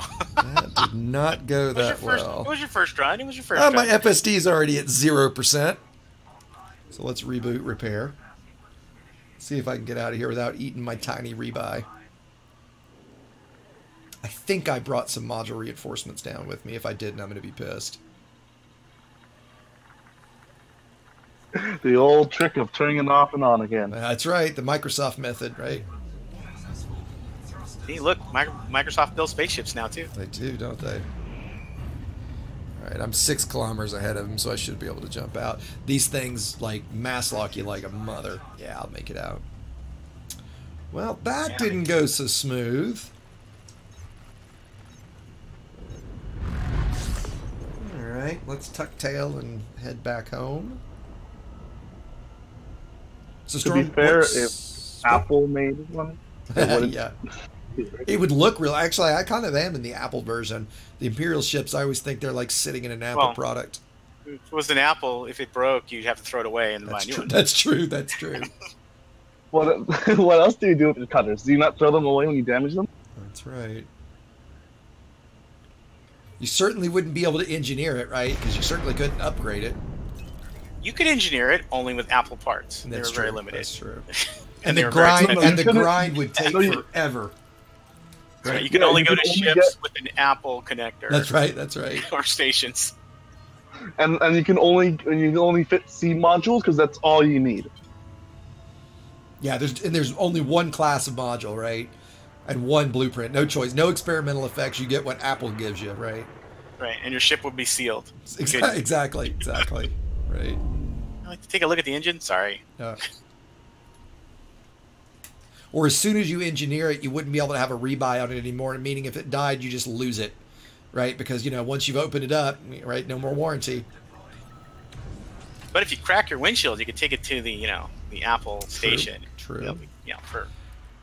All right, let's maybe try that with module reinforcements. Let's see, what did I bring that I put a module reinforcement on? Please tell me I brought a module. There we go. Got a class 1. I'll use the class 1. Let's try that. Take a look at chat. Can you play with the Oculus keyboard mouse? Yeah, you can. And one of the bigger PvPers, Lyella, plays keyboard and mouse with the Rift. And so, yeah, you definitely could. I mean, if you guys have seen a video of my setup, not only do I have, as you see, my keyboard sitting in my lap right now for various things, but I've got, like, I think I counted something like 100 and whatever buttons and switches that I use that I all can do by feel, right? So you certainly can do it. For me personally, I would never give up HOTAS controls. I can't do the Yamiks version of it, but for my immersion, right? Like, I would never give up the immersion of HOTAS inputs over any other kind of input. Yeah, I have to admit, there you go. I cheated on Elite last week. I I'm a DCS. Yeah, you know, I've so played a tiny bit of DCS. But... Oh, so I re-downloaded everything, and I haven't played it since I had my VR helmet. Ah, okay. And I got into the A10, and I was like, "Oh fuck, this is a totally different game." This was very cool. Like, do you know how to play it? Like, do you know it? Oh yeah. Okay, see, yeah. I don't know it well enough at all, so I get in it, and I fly around a little bit and look at the pretty view and just fly and have fun, but I don't know how to play it, and I'm not willing to actually spend the time to learn it. But if you know it, I would love to you know, I'd love to try it sometime with you. Oh, sure. I can actually make a scenario for us. I have some, actually, I think I still have some. I'll have to check it out. A buddy of mine is the same way. We were big flight sim heads, and then he gave it up for a while. So I made some, like, different level missions. Like, you know, like shoot a convoy that was going down a road, you know, that was relatively unprotected, and then I kind of ratcheted up, and then a couple of other things. And, nice. And they kind of, oh shit, they kind of forgot to. Sorry, I'm talking to you, and I didn't ask for permission to land. Oh yeah, I do that all the time. So yeah, and you know, so I have some that, you know, start in the ocean, you're going low, and you go and, you know, take out a convoy or whatever, sure. or you know, some with SAM, some with just mobile SAMs. Oh, I'd love to try. You know what? When sorry, go ahead. And then I kind of teach. It's like, all right, this is what you want to do when you launch your flares. If you have a missile incoming, you have to do this. You have to roll. If you ever seen an A10 launch a flare, because as he rolls, the flares kind of go out in a pattern. Ah, okay. Okay. Which significantly helps the. Anyway, so yeah, so it's like a basic, you know, like builds up to learning how to do your A10. And then, you know, you just start with, like, you know, unlimited weapons, because that's, or not unlimited weapons. Yeah, no, when you start out, you do unlimited weapons. Sure. And the flight model is very harsh, unrealistic. It's just like, so the thing is the A10's not too bad, but you put, you know, 9 Mavericks and 2,000 pounders and some, and you know, it's like all of a sudden it's this big old fucking sponge. Sure. But but you know, and it's fun. It's a lot of fun, actually. And playing multi is even really. You know, I'm obviously a sim fan, right? So that I would love to try it with you one of these days. In fact, after this encounter, when I land next, I'll fire up Steam and start installing it. Even so, it's big for like 27 gig. These guys that saw, I did just synth premium ammo, so I burned one of my premium ammo synths. So let's see how this goes. Premium ammo. Oh yeah, boy. Baby. You know what? This is the first time I have ever synth premium ammo. It's a good. You know, that's a good. And there's not a Goid here. And there's not a Goid here, where I dropped in. Well, you know, I mean, in PvP combat, it's total bullshit to use it. In NPC combat, it just seems like it's a waste to me, right? Here, this seems like one of the especially given that I'm in an Eagle with a single Gauss cannon, right? Like, you know, I'm not going to feel like I'm a scrub for using premium ammo right now. You know, let the person who can take out a Cyclops with an Imperial Eagle throw the first stone at me using premium for this, right? And doesn't it cost like grade 4 mats? Not grade 4. I don't think it's quite that high, but it is high stuff. Like for the premium for it, it's manganese, heat-resistant ceramics, filament composites, and focus crystals, right? And it needs 10 focus, 6 filament composites, 4 heat resistance, and 8 manganese. Right, so it's a lot, where a basic reload is 3 manganese, 2 focus crystals, 2 it's Guardian stuff, 2 Guardian power conduits, and 4 Guardian Sentinel wreckage, which actually, honestly, that's worse, because you can't use the material traders to get that stuff. Yeah. The premium, at least I could just do it all with material traders. I guess they figure if it's a Guardian weapon, it needs some kind of Guardian. No, I believe that. I'm surprised the premium doesn't require a Guardian module or Guardian material. Non-human, threat 5. All right, here we go. And we got a bug. This time. Fuck you, buddy.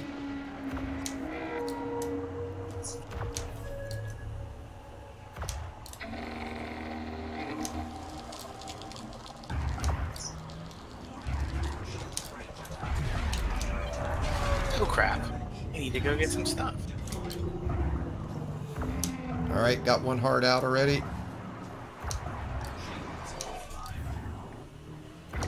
One heart down already. Oh yeah, that was a lot easier. Okay, so now how many heat sinks do I already got? 2 heat sinks left. I went ahead and used 2 heat sinks already. So the Guardian fixed is only class 2? There's not a class 3 Guardian Correct. fixed? Gauss cannon, you mean? No, Shard. Oh, no, there's a 3. There's a large. So, Jesus, what was that video you did on new? Oh, it was just a joke. Oh, was it? Oh, yeah. Totally just for fun. You couldn't tell from the text of it? No. Oh, yeah, it was totally just a spoof. Run, baby, run. Ah, damn it, he got me. Send me a wing invite and I'll come help you. Hold on. Sure. After this one, I'm trying to take him out solo, so... Oh, okay, gotcha. But after this, yeah, of course.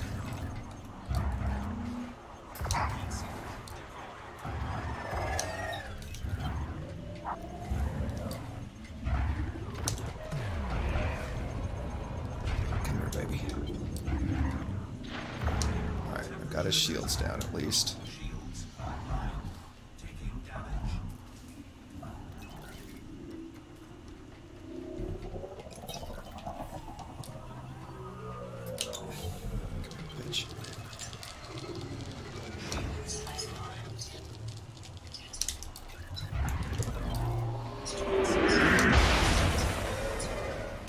Me.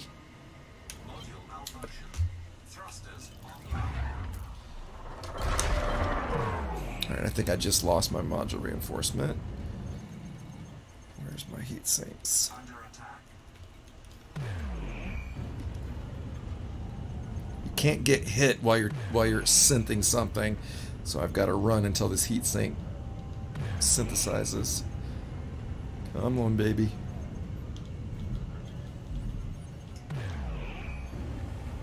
I'm gonna get it. There we go. Right,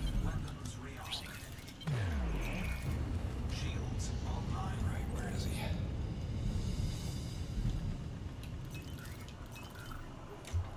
Yes.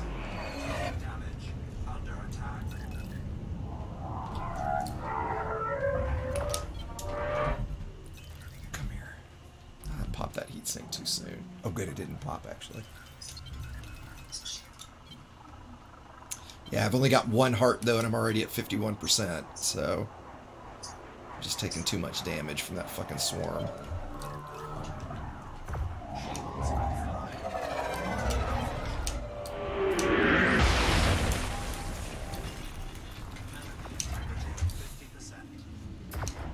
God, how Gluttony got this. Alright, there we go. There's another one down. Ah, shit. Man, God, it's just raping my modules. Yeah, like, my thrusters are out. Yeah, this is just not going to happen with this load. Do you have shields on that load? I do. I do. It might be so low, you might just want to go total hull. I might try that. But it's the modules where I'm taking so much damage. Like, I might even swap the shield for a module reinforcement, another one. Well, right? sure. That's probably going to do. If you pull me... the shield out, then you don't have to worry right? about shield charges or shield boosters. Yeah, right. Well, I don't have boosters. Remember, I've only got one utility, and I've got the heat sink. Only one? Oh, I thought it was 2 in the No, the Eagle's only 1. Both the Imperial and the Fed Eagle are only 1. Oh, come on. Now my FSD is malfunctioning, so I can't jump. Come on, you stupid thing. There we go. All right. Well, at least I haven't actually died yet. All right. Well, that didn't work. I should ping Gluttony and see if he's online. Actually, you know what? I think I will. Ty, there you are, buddy. How's it going? Do you have a flak launcher, Ty? Yes, I do. I brought my crate down. Maybe I will wing up with it, and you can help me by you just engage the swarm. Sounds good. You know, if you took the pressure off me from them, I'm gonna see if Gluttony's online real quick, and if he is, see if he'll give me a little advice since he's done this.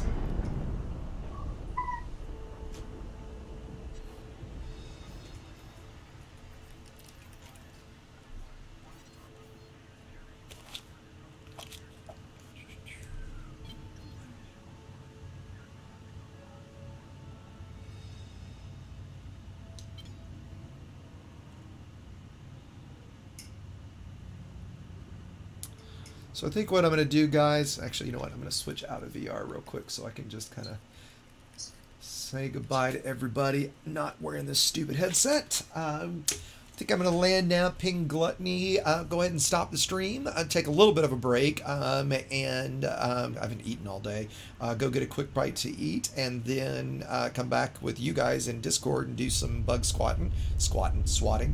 For anybody that's listening, again, I'll say, if you'd like to join us in Discord after this, just to chat, if you want to join us for some Thargoid stuff, if you've got questions, you know, like, I'm happy to help people with tutorial stuff, you know, it's kind of what I do. Feel free to join the Discord. The link is in the description for YouTube and in the social section of Twitch. I see there's a couple of questions. Let me get landed and I'll see what I can answer. Why don't I have the hypergrid terminal location of the bubble? Why not have the hypergrid terminal location of the bubble and another clone? There's a thread in the forums that he doesn't. I'm not following what you mean by hypergrid terminal. Roland, I don't know if I'm missing something. Is going to the Rift in a Python a silly idea? Going to the Formidine Rift? Is that what you mean? If that's what you mean, I think going anywhere in the Python is a silly idea. Not a fan of the Python. Definitely not for exploration. If you are talking exploration and you want to go medium class, it's easily the ASP. The Crate's actually not a bad choice either because you can get it pretty high 50s, low 60 jump, maybe 60 jump range. Jumpaconda? Yeah, I mean, obviously the Jumpaconda. I fucking hate the Anaconda though. That's just why the I view in mentioned VR. I know you did. I know you did. You're just trying to trigger me. You're just trying to trigger me. I actually have a random question you guys might know the answer to. I keep seeing people in various places typing capital Z. What the fuck is that? Have you guys seen this? Like kind of like 07, but 0 uppercase Z. Anybody know what that means? I've seen it a lot lately in the forums and stuff, and just on YouTube, on online in general. And I didn't know if it was I don't know that it's an Elite thing necessarily. I don't know what it was. 0 uppercase Z. Yeah, have you seen that? I've seen 07, and I think that's I mean 07 is Salat. is Salute, obviously. Elite Zoro, I don't know what it is. Okay, it might not be even Elite related, but okay, guys. Well, let me before I head out, let me see if Gluttony's online.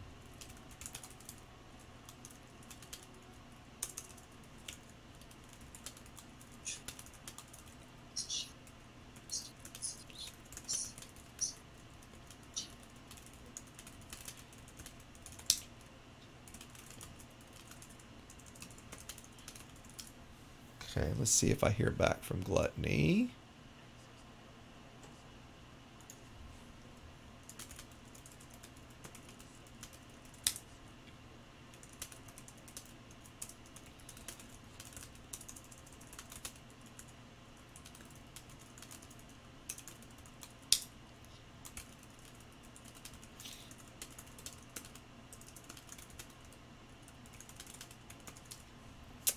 Well, maybe Gluttony's not around. I'm not getting a reply from him. So, for now, guys, for the stream, I'm going to go ahead and call it an afternoon there. Go take a quick break.